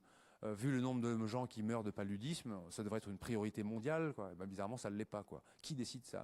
Qu'est-ce qui fait que il y a des gros scandales sanitaires comme la dépakine, Excusez-moi, le Mediator et vous voyez, plein de gens se disent, ah ouais, en fait, c'est ça la science, c'est ces trucs-là dégueulasses là, qui se font en notre nom avec notre argent et qui sont trop moches, sur lesquels on n'a pas de contrôle. Si c'est ça la science, alors moi, j'en veux pas. Et en fait, le processus, il est fréquent. Je remarque que beaucoup de gens qui vont tomber dans des trucs anti-science, contre la démarche scientifique, si vous voulez, sont des gens qui sont écœurés par ce qui en est fait sur le plan politique et sur le plan technologique. Et je trouve autant ils ont raison d'être écœurés par ça et de vouloir le refaire et le critiquer, autant jeter pour autant la démarche, elle, c'est dommage. Et c'est ça le quatrième sens de ce que je veux dire, c'est la démarche intellectuelle. La science, c'est la démarche intellectuelle. C'est pas c'est pas une dictature que l'on place sur le monde, la science. C'est la seule démarche qu'on a inventée pour arriver à tomber d'accord sur quelque chose tous ensemble. Quels que soient nos avis de départ, quelle que soit notre subjectivité, nos croyances, etc. On va tous tomber d'accord sur le fait que si on veut sortir d'ici, on va essayer de viser la porte. On va pas miser sur un effet tunnel à travers le mur, quoi. On est tous d'accord que il vaut mieux passer par la porte, qu'il y aura moins de frottement, et puis que l'effet tunnel au niveau macroscopique ça marche pas, et qu'on risque de faire comme certains dans Harry Potter, se payer le mur, se faire mal, quoi. Vous voyez ? Donc on dit que c'est la démarche intellectuelle qui est contraignante, qui vise à faire des affirmations vraisemblables sur le monde. On dit pas vrai en science. Le vrai, ça n'existe pas en science, parce que de toute façon, ça se trouve, le vrai sera un jour faux. Si vous voulez. Donc on dit qu'il y a des choses qui sont vraisemblables, il y a des choses qui sont plus vraisemblables que d'autres, et pour l'instant, on peut dire qu'il y a des choses plus vraisemblables que d'autres. La gravitation, la théorie de la gravitation, actuellement, elle est la théorie la plus vraisemblable pour expliquer pourquoi les corps lourds tombent, quoi. En tout cas, c'est plus vraisemblable qu'un lutin invisible qui viendrait saisir les objets et les tirer par terre. Si vous voyez. Ça marche moins bien, quoi. Mais si ça se trouve, dans 100 ans, on aura trouvé une théorie qui est plus complexe que ça et qui explique plus de choses. Donc c'est ça, moi, que je défends. Quand j'utiliserai le mot science, j'utiliserai toujours la démarche intellectuelle. Vous voyez, c'est pas autre chose. Hein. Là, j'ai pas résisté à vous mettre Bertrand Russell qui dit, en fait, à un moment dans un article, il dit, je vais faire une phrase qui est complètement avant-gardiste et à mon grand étonnement, elle est avant-gardiste et elle choque beaucoup de gens. Donnez-moi de bonnes raisons de penser ce que vous pensez. En fait, la démonstration scientifique, c'est ça. C'est si vous me donnez de bonnes raisons de penser ce que vous pensez, alors je tombe d'accord avec vous. Vous voyez. Si vous me donnez pas de raison de penser ce que vous pensez, je me fiche de ce que vous me racontez, en gros. Pour la description du monde. Hein. Il ne s'agit pas de discuter des valeurs ou discuter de vagues opinions artistiques, par exemple. C'est pas ça. Hein. On parle vraiment de la description du monde. Donc la science, elle fait des énoncés testables, potentiellement réfutables. La science peut faire des énoncés puis ils sont faux, voyez. Mais on essaie de les rendre les moins subjectifs possibles. C'est ce qui fait que, normalement, vous faites un article en sciences et votre dossier, s'il est lu par un Coréen, par une nana du Panama et par un Inuit, et tout le monde tombera d'accord parce que votre démonstration, elle est imparable, quoi. Vous voyez. C'est censé être évaluable par tous et en plus, c'est collectif comme démarche. En fait, c'est chouette, quoi. C'est collectif, c'est collaboratif, c'est censé être collaboratif. Maintenant, deuxième point, distinction entre acte de foi et adhésion. Hyper important de comprendre la différence. Un acte de foi, c'est quand vous postulez que quelque chose est vrai sans preuve. C'est très pratique un acte de foi parce que vous pouvez faire le choix de l'acte de foi que vous voulez. Vous pouvez décider que Zeus existe, vous pouvez décider que, je sais pas moi, Jéhovah existe, que Allah existe, vous pouvez le décider, c'est votre choix, personne ne peut rien y faire, c'est votre problème. L'inconvénient majeur, par contre, c'est que vous ne pouvez pas démontrer que vous avez raison de faire ce choix. Vous n'avez aucune manière de démontrer que vous avez raison de choisir telle ou telle entité surnaturelle pour diriger votre vie, quoi. Mais c'est une affaire intime. Donc les actes de foi, ça ne nous regarde pas. Et dans le cours de zététique, on ne parle pas de vos actes de foi. Et vous en avez, j'en ai probablement aussi, des actes de foi qu'on ne rediscute pas, quoi. C'est à vous, ça vous appartient. Par contre, l'adhésion, elle regarde tout le monde. Qu'est-ce qui fait que vous allez adhérer à telle ou telle théorie? Qu'est-ce qui fait que quelque chose va remporter votre adhésion? Généralement, c'est des preuves, des démonstrations qui vont vous faire remporter une adhésion. Alors, ce qui est pratique avec l'adhésion, c'est que la fausseté, elle peut se prouver, on peut montrer que ça ne marche pas, qu'un théorème ne marche pas, qu'une démonstration ne marche pas, que des cas ne rentrent pas dans la théorie qui est présentée, etc. Et par contre, vous n'avez pas le choix des résultats. Pour le dire autrement, le monde n'est pas fait pour nous faire plaisir.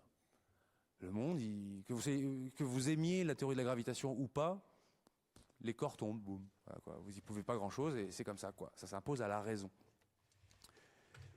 Alors, généralement, les questions qui viennent, c'est est-ce qu'il faut respecter les croyances de chacun? Alors, si c'est les croyances au sens d'acte de foi, on pourrait avoir envie de dire, bah oui, chacun fait comme il veut, en fait. Mais à partir du moment où ces croyances prennent parfois le pas sur l'intimité et deviennent collectives, on les rend publiques, par exemple, où on en parle. Je sais pas, prenez un gars comme François Fillon qui parle de ses opinions religieuses à des fins politiques. Là, ça devient problématique. Vous voyez, c'est plus intime, quoi. Il en parle à des fins politiques. Donc là, ça se rediscute, quoi. Et puis il y a des croyances qui sont absolument immondes, quoi. Il y a des croyances qui sont racistes. Il y a des croyances qui prétendent que les Noirs sont inférieurs aux Blancs et sont des loques à peine intermédiaires entre le singe et l'humain, quoi. Vous voyez, il y a des gens qui vous disent que l'excision des jeunes filles leur permet une meilleure vie et de mieux se comporter, quoi. Bon, il y a des croyances. Alors, vous réglerez ça avec des discussions morales et on aura un cours spécifique là-dessus. C'est une question morale et juridique, mais il y a des croyances qui sont vraiment horribles, quoi. Très clairement horribles, vraiment, et puis même attentatoires parfois à d'autres personnes. Puis pour vous donner un exemple tout bête, chez les témoins de Jéhovah, par exemple, le discours est de dire qu'on ne tolère pas les transfusions sanguines. Vous connaissez cette histoire, non, j'imagine? Alors quand un individu fait ce choix-là, il dit ben non, moi je veux pas de transfusion sanguine. Bon, s'il fait ce choix pour lui, moi je trouve que ça se respecte, même si je suis pas d'accord a priori, mais c'est son choix, quoi. Et s'il connaît les attenants et qu'il risque de mourir, bon, tant mieux. Mais si par contre il décide ça pour son enfant qui n'est pas en mesure de le décider, ouais, là ça pose un problème moral qui est fort quand même. Donc toute croyance, les croyances se valent pas, quoi. C'est ça qui est compliqué. Et est-ce qu'on peut parler scientifiquement de Dieu? Ça c'est souvent la deuxième question qui vient, donc je l'anticipe. Qu'est-ce qu'on peut dire scientifiquement de Dieu? Eh ben ça dépend. Ça dépend si l'interlocuteur il est dans un acte de foi ou bien dans l'adhésion. Alors si dans l'acte de foi, bah, la science elle n'a rien à dire là-dessus. Si quelqu'un me dit qu'est-ce que tu penses de Dieu, parce que moi je crois en Dieu, bah, je dis bah, grand bien te fasse. Si ça te rend sympa et gentil et agréable avec les autres, tant mieux, quoi. Voilà. Mais normalement il n'est pas censé m'en parler puisque c'est une affaire intime. Mais bon, s'il avait envie de m'en parler, il m'en parle, quoi. Par contre s'il me dit ah non mais j'adhère, je sais que Dieu existe car j'ai des preuves, là c'est à la science de s'y pencher. Parce que c'est des éléments, quoi, des preuves. Donc si on vient avec un suaire de Turin ou avec un sang de Saint-Janvier ou peu importe un miracle, là j'ai le droit de regarder. Vous voyez, scientifiquement parlant, on a le droit de regarder et de tomber d'accord sur le résultat, quoi. Si vous avez pigé ça, vous avez déjà fait un bon travail. Alors l'adhésion se fait à partir d'énoncés testables, c'est ce que je vous ai marqué. Et il y a des énoncés qui ne sont pas testables.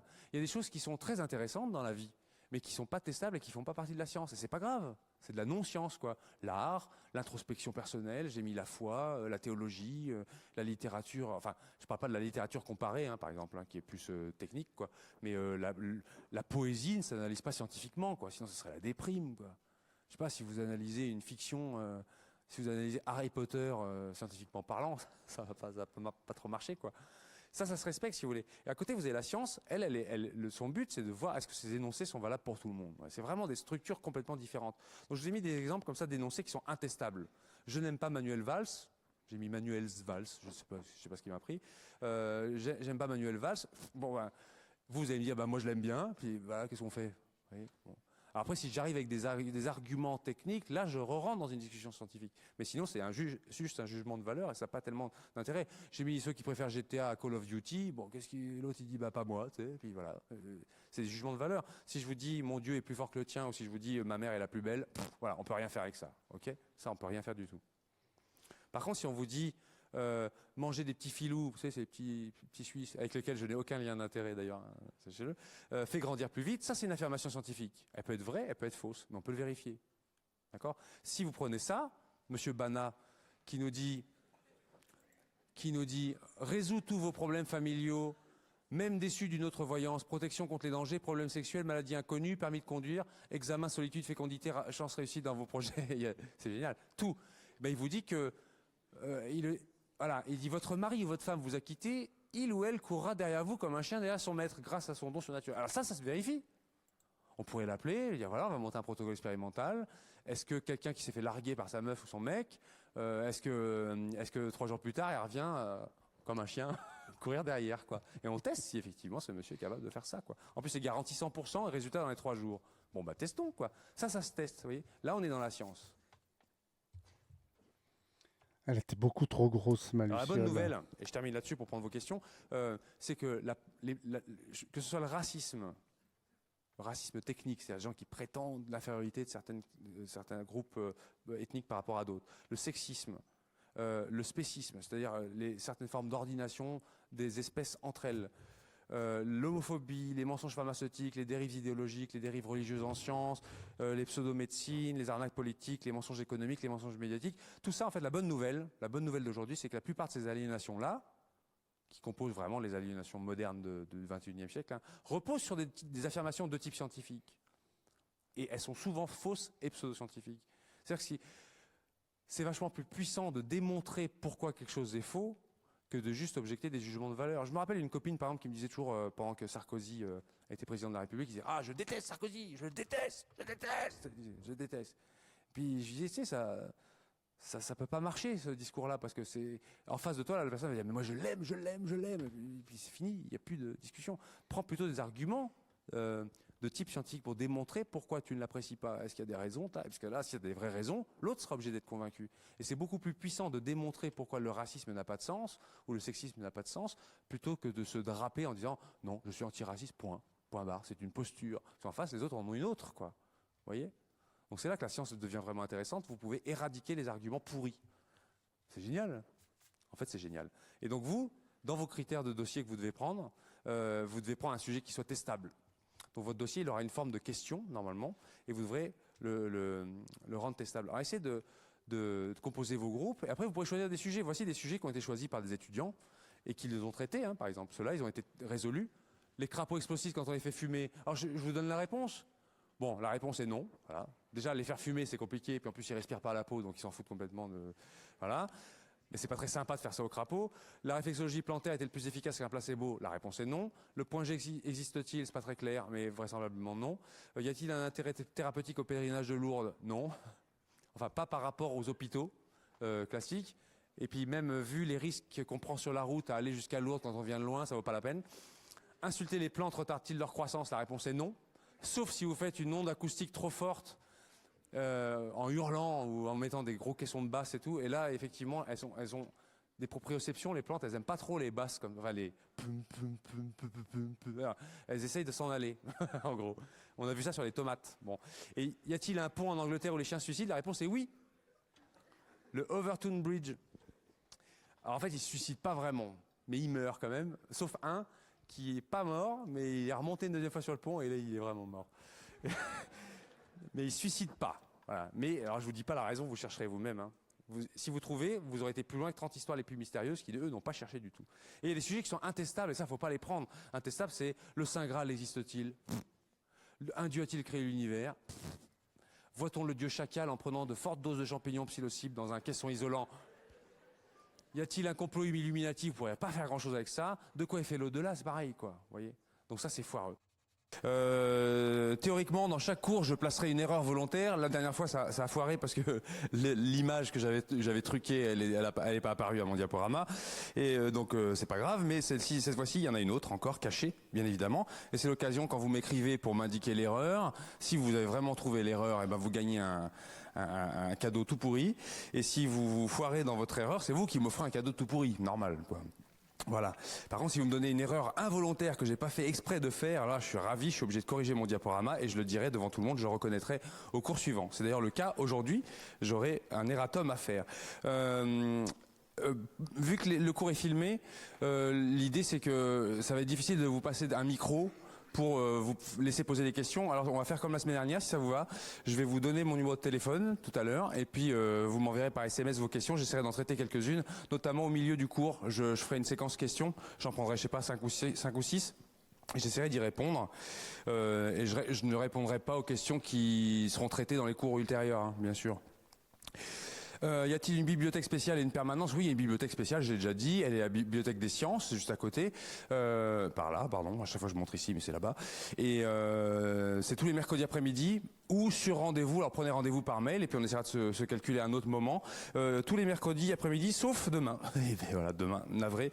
Je fais court toute la journée et je ne pourrai pas être là. Mais par contre, de 13h à 15h, il y a mon collègue Ismaël Ben Slimane qui sera là et qui répondra à vos questions. Peut-être mieux même que je ne pourrais le faire moi-même. Où pouvez-vous trouver les diaporamas?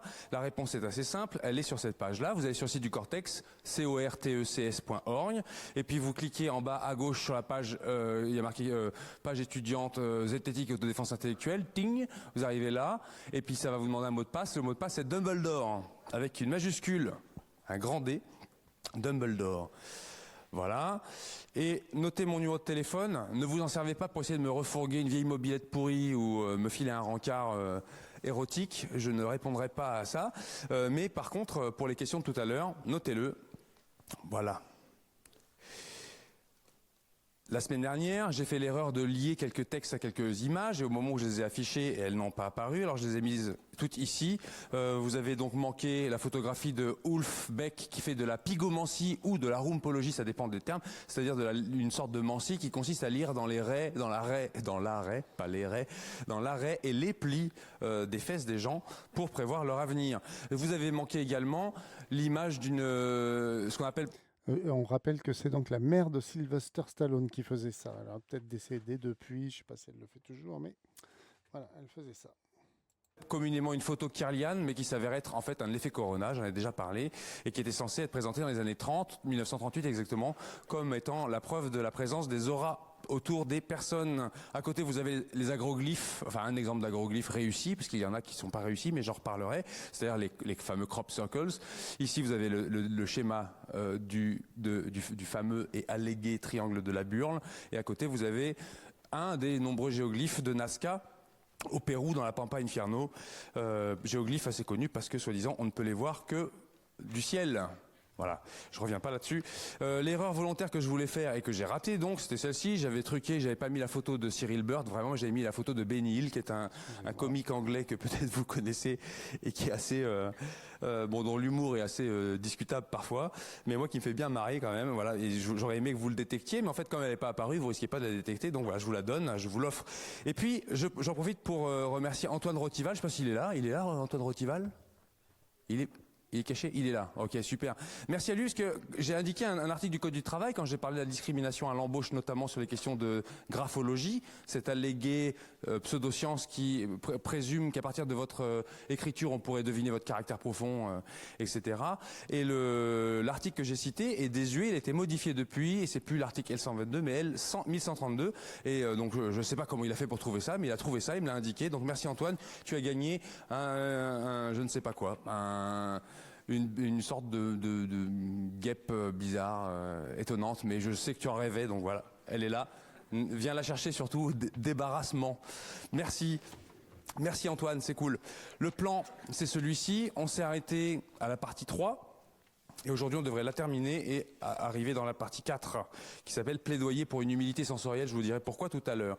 Petit résumé très bref sur ce que j'ai raconté la semaine dernière. J'ai abordé les champs d'investigation classiques de la zététique, qui est, je vous le rappelle, la méthode scientifique d'investigation des phénomènes réputés étranges, paranormaux, bizarres, mais par extension, les sujets comme les pseudosciences, mais même au niveau politique, les psychologies un peu dérapantes ou déviantes, comme on peut dire, et puis les mensonges industriels, les propagandes militaires, les propagandes politiques, les mensonges sciences, les mélanges science-idéologie, la pseudo-histoire, les gens qui font mentir l'histoire, parfois qui font mentir la géographie d'ailleurs, et la pseudo-économie. Les premiers conseils que je vous ai prodigués, les conseils n'engagent que ceux qui les donnent, mais n'empêche, gardez-les en tête si vous pouvez. S'informer fatigue, ça signifie que pour passer du simple avis à une expertise, il faut travailler. Donc si vous voulez devenir expert d'un sujet, il faut bosser, et sinon vous ne serez que imbibé du bruit ambiant sur un sujet. Donc vous ne pourrez pas être expert en tout, ça c'est sûr, moi non plus d'ailleurs. Et donc quand vous n'êtes pas expert d'un sujet, le meilleur conseil qu'on puisse donner, c'est de suspendre son jugement, comme faisait Pyrrhon d'Hélice, c'est-à-dire de dire je n'ai pas assez d'informations pour me prononcer, donc je suspends mon jugement. Je reviendrai sur ce point plusieurs fois dans le cours. Le marché cognitif, c'est-à-dire le flux d'informations qui nous arrive, il est partial, il est subjectif, il est biaisé, j'en ai déjà parlé. Le web est partial et biaisé selon la façon dont vous le fréquentez. Les journaux aussi, les documentaires aussi, à peu près tous les supports médiatiques sont biaisés. La communication de l'université est aussi biaisée, il faut le dire, voilà, etc. La démarche zététique n'est pas prescriptive, il ne s'agit pas pour moi de vous dire ce qu'il faut faire ou ce qu'il ne faut pas faire. L'idée pour moi, c'est de vous encourager à faire vos choix en connaissance de cause, au maximum de la connaissance de cause. Et donc, peu m'importe moi qu'après une dénonciation d'une pseudoscience, vous continuiez, vous, à la pratiquer ou à l'apprécier, ça ne me regarde pas, c'est votre affaire. Le tout, c'est que vous le fassiez au plus près de la connaissance de cause. Et puis, je disais qu'il fallait douter méthodiquement, même du cours que je vous donne moi, même des cours que vous recevez ici à l'université. Personne n'est à l'abri d'une erreur, d'une bêtise ou d'une influence idéologique quelconque. Les bases épistémologiques qu'on a abordées, nous avons parlé de science. Je vous ai défini la science avec 4 sens différents. Il ne faut pas se gourer du terme science qu'on emploie dans ce cours.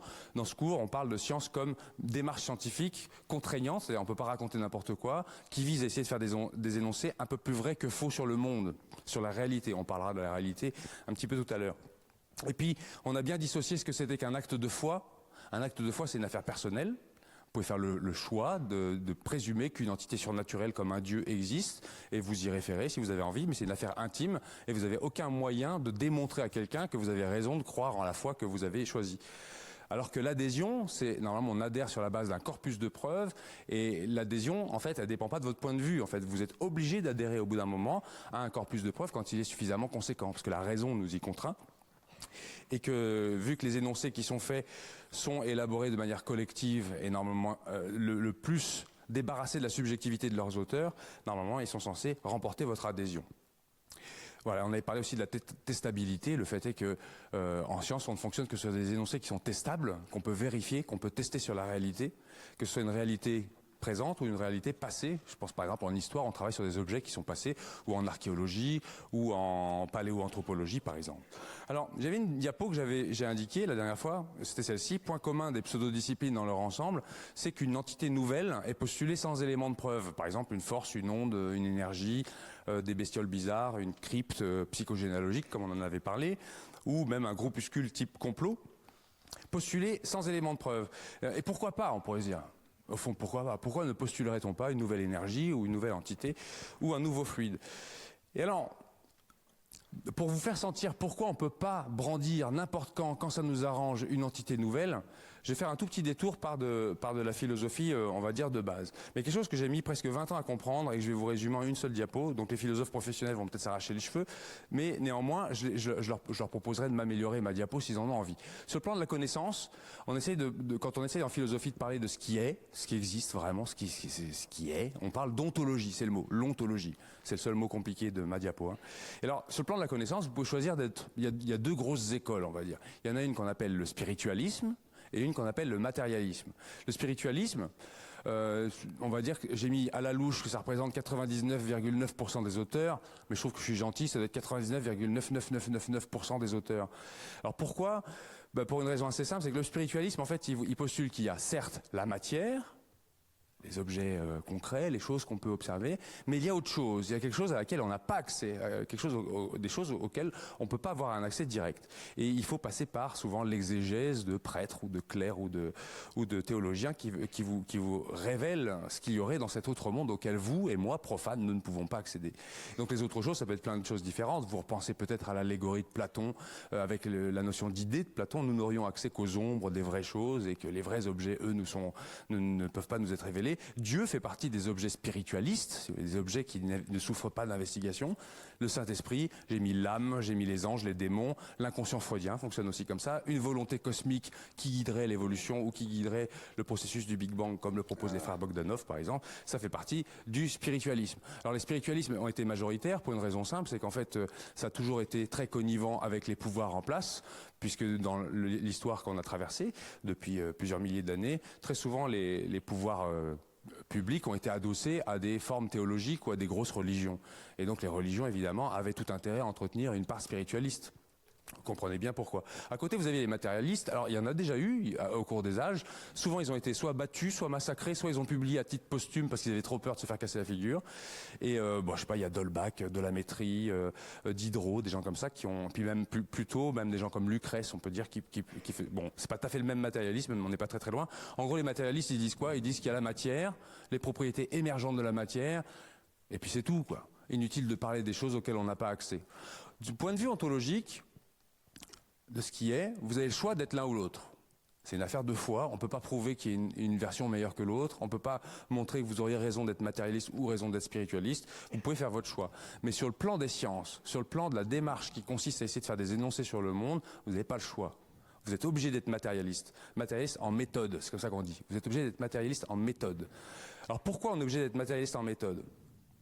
Parce que si vous voulez faire des énoncés scientifiques, vous n'avez pas le choix, vous ne pouvez pas démultiplier à n'importe quel moment les entités qui vous plaisent, quoi. Vous ne pouvez pas, par exemple, quand quelqu'un vous demande, tiens, pourquoi un corps lourd tombe par terre, vous ne pouvez pas lui dire, c'est parce qu'il y a une main invisible d'un petit lutin qui tire et qui attire le corps vers le sol, quoi. Vous voyez? Parce que sinon, quelqu'un pourrait vous dire, non, en fait, c'est pas un lutin, c'est deux et un démon qui appuie dessus, vous voyez? Et puis en fait, on pourrait en multiplier comme ça à outrance des exemples comme ça d'entités qui ne sont pas nécessaires pour comprendre ce qui se passe. Et ça devient le festival des entités. Et à partir du moment où vous acceptez dans le contenu des connaissances une seule entité sans preuve, vous n'aurez plus rien à répondre à quelqu'un qui viendrait avec une autre entité sans preuve. Quelqu'un qui débarquerait avec, je sais pas, une volonté immanente qui guide les processus, par exemple. Vous lui dites, bah, t'as pas de preuve. Il dit, ouais, mais toi, t'as bien pris le lutin pour attirer tes cailloux, là, donc pourquoi moi je ferais pas pareil, quoi. Et en fait, vous sabotez le processus de la preuve si vous acceptez ça. Et si on sabote le processus de la démonstration, eh ben, il n'y a plus de science possible. Il n'y a plus de dénoncé collectivisable, quoi. On peut plus faire dénoncer qu'on peut rendre valable pour tout le monde. Ce qui fait que si vous faites une brèche dans ce processus-là, eh ben vous faites apparaître tous les démons, génies et autres entités surnaturelles. J'en ai mis quelques-unes comme ça qui me font bien marrer. J'ai mis des trackers pour ceux qui connaissent. J'ai mis voilà la licorne invisible et rose sur laquelle je vais revenir tout à l'heure. J'ai mis le dragon dont je vais vous reparler tout à l'heure. Et puis le fameux Flying Spaghetti Monster dont il faut parler avec beaucoup de révérence, comme nous allons le voir. Vous voyez ce que je veux dire? Si on accepte de faire un trou dans la connaissance en acceptant une entité sans preuve, de fait, vous êtes obligé d'accepter toutes les autres entités sans preuve, quoi. Et ça en est fini du processus de la connaissance. Alors si vous badez sur le mot matérialisme méthodologique, vous pouvez le remplacer par une phrase plus simple, c'est le contrat laïque du scientifique. Le scientifique, dans sa démarche, il est laïque, il ne peut pas invoquer des entités comme ça à tout craint. Ça fait penser parfois à cette phrase que Laplace aurait tenue, le physicien Laplace aurait tenue face à Napoléon. Je ne sais pas si vous connaissez cette histoire. On est à la charnière du 19e siècle et Napoléon regarde ses travaux et lui dit mais et Dieu dans tout ça? Et Laplace il dit sire, je n'ai pas eu besoin de cette hypothèse. Voilà. Voici une démarche matérialiste. Alors au fond de vous-même, vous pouvez postuler ce que vous voulez. Mais dans le cadre des sciences, et notamment dans le cadre de ce cours-là, vous ne pouvez pas démultiplier les entités plus que de raison. On en reparlera tout à l'heure. Ce principe porte un nom assez connu. On appelle ce principe le rasoir d'Occam. Voilà, donc j'ai écrit tout dans cette diapo. Comme ça, vous pourrez relire tranquillement chez vous au coin du feu. Voilà. Vous ouvrez, en fait, si vous acceptez une entité sans preuve, ou une notion sans preuve, vous ouvrez une boîte de Pandore qui fait exploser le processus collectif de la connaissance. Alors, qu'est-ce que ça implique tout ça? Bon, il y a des petites métaphores qui sont assez faciles à garder en tête. Je pique celle-là au cosmologue Carl Sagan et à sa femme Anne Druyan. Carl Sagan est mort il y a, je pense, presque 20 ans maintenant. C'est un gars qui a été assez connu parce qu'il avait fait une série télévisée qui s'appelait Cosmos. Et dans un de ses bouquins qui s'appelle The Demon Haunted World, et avec un sous-titre que j'ai oublié, qui doit être paru peut-être traduit, je crois, en français en 1998, mais je ne sais plus à quelle maison d'édition. Dedans, il a une petite métaphore. Je vous relis pas le texte entier, mais je vous l'ai mis dans une diapo qui apparaîtra dans le PDF que vous récupérez. Et en gros, ce qu'il dit, imaginez que j'invite un ami dans mon garage. Et puis mon ami il me dit, oh non, c'est le bordel dans ton garage. Il dit, oui, mais c'est pas ma faute, parce que dans mon garage, il y a un dragon. Alors tu dis, ah bon, ouais, mais il est où ton dragon? Bah oui, mais c'est un dragon particulier, il est invisible. Ah bon? Mais bah alors si on voulait le voir, il suffirait, je sais pas moi, de jeter de la peinture sur lui, on le verrait. Ah oui, non, mais la peinture adhère pas sur lui, parce que c'est un dragon spécial. Ah bon? Mais c'est marrant, il y a plein de poussière partout, on voit pas de traces de pas. Ah oui, mais c'est parce qu'il flotte dans les airs. Ah bon? Mais alors, il crache pas de feu non plus? Ben non, parce qu'enfin c'est un feu froid. Enfin, tu vois, c'est un truc qui laisse pas de traces brûlées. Et puis en fait, à chaque fois qu'il amène un argument pour faire une démonstration du dragon, l'autre lui dit non, c'est un dragon qui est très spécial, qui se téléporte, qui est une crypte tridimensionnelle, peu importe. À la fin, il lui dit mais alors, c'est quoi la différence entre ton dragon, là, sur lequel on peut pas avoir de preuve de démonstration, et un non-dragon? Et en fait, il y en a pas. Entre quelque chose qui n'a pas de preuve et la non-existence de cet objet, mais en fait, il n'y a pas de différence fondamentale. Ce qui fait qu'on parle parfois du dragon dans le garage de Carl Sagan quand des gens vont invoquer. Qu'est-ce que je peux vous donner comme exemple? Un exemple très concret, parce qu'on a travaillé dessus récemment. Dans certaines branches de l'ostéopathie, notamment l'ostéopathie crânio-sacrée, il y a des ostéopathes qui disent que le crâne humain fait des espèces de pulsations qu'on appelle le mouvement respiratoire primaire, etc. Et la preuve n'a jamais été apportée de ça. Ça a été allégué mais sans preuve. On sait qu'il n'y a pas de preuve parce qu'on a lu toute la littérature avec mes collègues Darbois, Guillot et Pinceau, et on a rien. Il y a pas de preuve à l'appui de ça. Ce qui fait qu'entre l'existence d'un MRP introuvable ou qui n'a pas été trouvé et la non-existence de ce mouvement respiratoire primaire, en fait, il n'y a pas de différence. Donc, il est logique de conclure qu'il n'y a pas de raison de penser que ça existe. Vous pouvez pas prouver que ça n'existe pas. On peut pas prouver en science que quelque chose n'existe pas. Vous pouvez même pas prouver que les fantômes n'existent pas. Il faudra avoir été partout, tout le temps, dans tous les châteaux hantés, toutes les maisons où on entend des bruits sourds, si vous voulez. Il faudra avoir été à toutes les époques pour pouvoir conclure ça. Donc vous ne pouvez pas prouver que quelque chose n'existe pas. Mais vous pouvez conclure qu'il n'y a aucune raison de penser que quelque chose existe. Ça vous paraît clair ce que je vous raconte là? C'est essentiel. C'est essentiel dans la démarche. Alors, Qu'est-ce que ça implique? Bon, il y a des gens qui sont amusés à faire comme ça des sortes de métaphores qui peuvent apparaître éclairantes quand le cerveau bug sur ces questions. Et je pense notamment à la licorne invisible et rose, qui est un culte qui s'est lancé il y a une quinzaine d'années sur un campus aux États-Unis. Donc il y a des gens qui ont monté le culte de la licorne invisible et rose. Et Steve Healey, il explique dans le manifeste, les licornes roses invisibles sont des êtres d'un grand pouvoir. Elles sont capables d'être à la fois roses et invisibles. Comme dans toutes les religions, la croyance dans la licorne rose invisible est fondée à la fois sur la logique et sur la foi. Nous croyons sur la seule base de notre foi qu'elles sont roses, mais nous savons de façon logique qu'elles sont invisibles, justement parce que nous sommes incapables de les voir. Donc a priori, dans leur culte, il y a toujours une licorne invisible à côté de vous, mais dès que vous voulez la regarder, tic, elle disparaît. Vous voyez? Alors après, ils se sont engueulés entre eux. Ils se sont engueulés entre eux. Il y a eu un schisme, comme on dit, au niveau religieux. Et ils se sont divisés en deux. Il y a ceux qui sont restés sur la licorne invisible et rose, les orthodoxes. Et puis il y a ceux qui ont dit non, en fait, on croit plus au Pégase marron furtif. Et alors depuis, ils s'engueulent. Voilà. Sur Internet. Ce sont des cultes humoristiques qui sont créés pour créer le questionnement justement sur ces questions-là. Et puis vous avez, je pense que vous avez déjà croisé, le monstre en spaghetti volant, dont on ne parle qu'en disant ramen, je ne sais pas si vous connaissez cette histoire, qui est un monstre en spaghetti qui aurait créé le monde de son entité, de son appendice nouillesque, et qui expliquerait pourquoi le monde est comme il est, etc. Il y a tout un évangile qui a été rédigé par Bob Anderson, je crois que c'est en 2005 ou 2006, sur le Flying Spaghetti Monster. Et d'ailleurs, il faut toujours rendre hommage quand on en parle. Alors pour le coup, j'ai mis un t-shirt réalisé par mon copain graphiste François B, qui représente le Flying Spaghetti Monster selon sa vision à lui. Car évidemment, vous n'avez pas de trace directe de l'existence de ce Flying Spaghetti Monster. Ramen, hein, moi je dis toujours ramen, effectivement. Alors j'ai des petits problèmes de caméra. Bon, écoute, hein, c'est ainsi va la vie. Il faut le postuler, en fait. Alors à retenir là-dedans, pour résumer le dragon de Carl Sagan, la licorne invisible et rose et le Flying Spaghetti Monster, une phrase qui revient assez souvent dans les écrits des épistémologues, c'est « à affirmation sans preuve, réfutation sans preuve ». Il n'y a pas besoin de prendre du temps de réfuter quelque chose qui est allégué sans aucune once de preuve. Vous voyez. Et deuxième point, c'est un principe qui vient du droit juridique romain et qui est plutôt assez logique, ce qu'on appelle parfois l'onus probandi. La charge de la preuve incombe à celui qui prétend. C'est celui qui dit que quelque chose existe, qui a la charge de démontrer que ça existe. Vous voyez, vous pouvez pas... Quelqu'un qui vous dit « les fantômes existent ». Vous dites « ah bon, t'as des preuves ?»« Non, mais prouve-moi qu'ils n'existent pas. » Ben, vous l'avez dans l'os, comme on dit. Mais même si vous arrivez, je sais pas, devant un pharmacien et que vous dites mais ça marche votre truc là, le machin que vous voulez me donner, et qui vous dit ah ben non mais prouvez-moi que ça marche pas. Non, c'est pas à vous de prouver que ça marche pas, c'est lui qui dit que ça marche, donc c'est à lui de vous donner le corpus de preuves suffisant pour que ça vous convainque. Vous voyez, la charge de la preuve incombe à celui qui prétend. Et souvent dans les débats, vous remarquerez que quand vous contestez l'existence de quelque chose, ou quand vous demandez des preuves, on va vous dire ouais mais ouais, tu dis ça, mais prouve-toi que ça marche pas. Non, n'acceptez pas ce débat parce que il est biaisé ce débat. La charge de la preuve de quelque chose de nouveau, d'une nouvelle entité ou d'une nouvelle corrélation par exemple, appartient à celui qui prétend. C'est pas à vous de la réfuter. Pour pousser un peu plus loin, juste la métaphore, pour filer la métaphore, comme on dit, j'emprunte à cet auteur que j'aime beaucoup, Bertrand Russell, la fameuse théière. Peut-être certains d'entre vous connaissent la théière. C'est un texte qui devait être publié dans une revue en 1952, puis la revue en lisant le texte, elle a dit non, là on va pas publier, c'est trop rude. Pourtant le texte est assez simple, il dit, je vous le lis, excusez-moi, si je suggérais qu'entre la Terre et Mars, dans la fameuse ceinture de Kuipiek, vous savez, se trouve une théière de porcelaine en orbite elliptique autour du Soleil.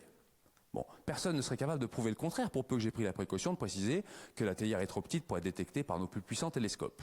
Mais si j'affirmais que, comme ma proposition ne peut être réfutée, et il n'est pas tolérable pour la raison humaine d'en douter, on me considérerait aussitôt comme un illuminé. Et cependant, si l'existence de cette théière était décrite dans les livres anciens, enseignée comme une vérité sacrée tous les dimanches et inculquée aux enfants à l'école, alors toute hésitation à croire en son existence deviendrait un signe d'excentricité et vaudrait aux sceptiques les soins d'un psychiatre à une époque éclairée ou de l'inquisiteur en des temps plus anciens. Relisez ça à froid, je vous jure, c'est monstrueux. C'est tellement monstrueux, enfin c'est tellement fort, quoi, que bon, ils se sont dit, bon, on va pas le publier. La revue Illustrated Magazine, c'est couché, on va dire.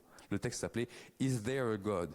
Et il posait la question, Russell, il posait la question, en gros, est-ce qu'on peut se contenter d'être athée, est-ce qu'on peut se contenter d'être agnostique de la théière, dire ah non je suspends mon jugement? Est-ce que l'agnosticisme est une posture qui tient la route, ou est-ce qu'il faudrait juste se contenter d'être athée de la théière? On pourrait dire athéiériste, si vous voulez, athée de la théière, et se dire bah non, il n'y a pas de raison de postuler, vu qu'on n'a aucune preuve à l'appui de ça, postuler l'existence de cette chose là qui traînerait dans la fameuse ceinture.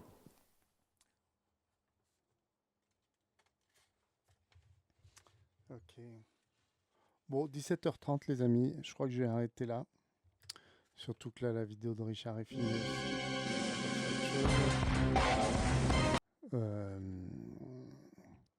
Ça, c'est Cinétique. C'est des sceptiques qui critiquent des fictions, des films de fiction ou des séries. C'est très très bien. C'est Vivien qui s'occupe de ça. Eh ben, je vous invite à regarder ça. Voilà. Bon, bah écoutez, moi aujourd'hui, j'ai fait 3 cases. Bon, bon, elles sont pas forcément... voilà. Mais alors, quand je fais du storyboard, je dis c'est moche, c'est du storyboard, donc c'est normal. Là, je dis, c'est un crayonné rapide. Ce sera mieux à l'ancrage. Voilà. Voyons ça. Bon, j'ai eu des problèmes hein, de caméra, mais c'est normal vu que c'est la première fois que je le faisais. Attendez, je voulais avoir une vision d'un peu plus loin, mais là c'est galère. Donc je vais vous mettre, on va mettre comme ça, voilà. Hop, comme ça vous me verrez lever les bras. Hop, voyons voir. Je me mets en vision un peu plus lointaine. Est-ce qu'on voit l'ensemble? Ah, voilà, c'est pas mal comme ça. Hop. Ah non, on voit pas. Comme ça. Ah oui, là c'est un peu trop loin. Bon, enfin voilà, j'ai fait 3 cases. C'est pas mal pour une reprise. Pour l'instant, on s'en contentera.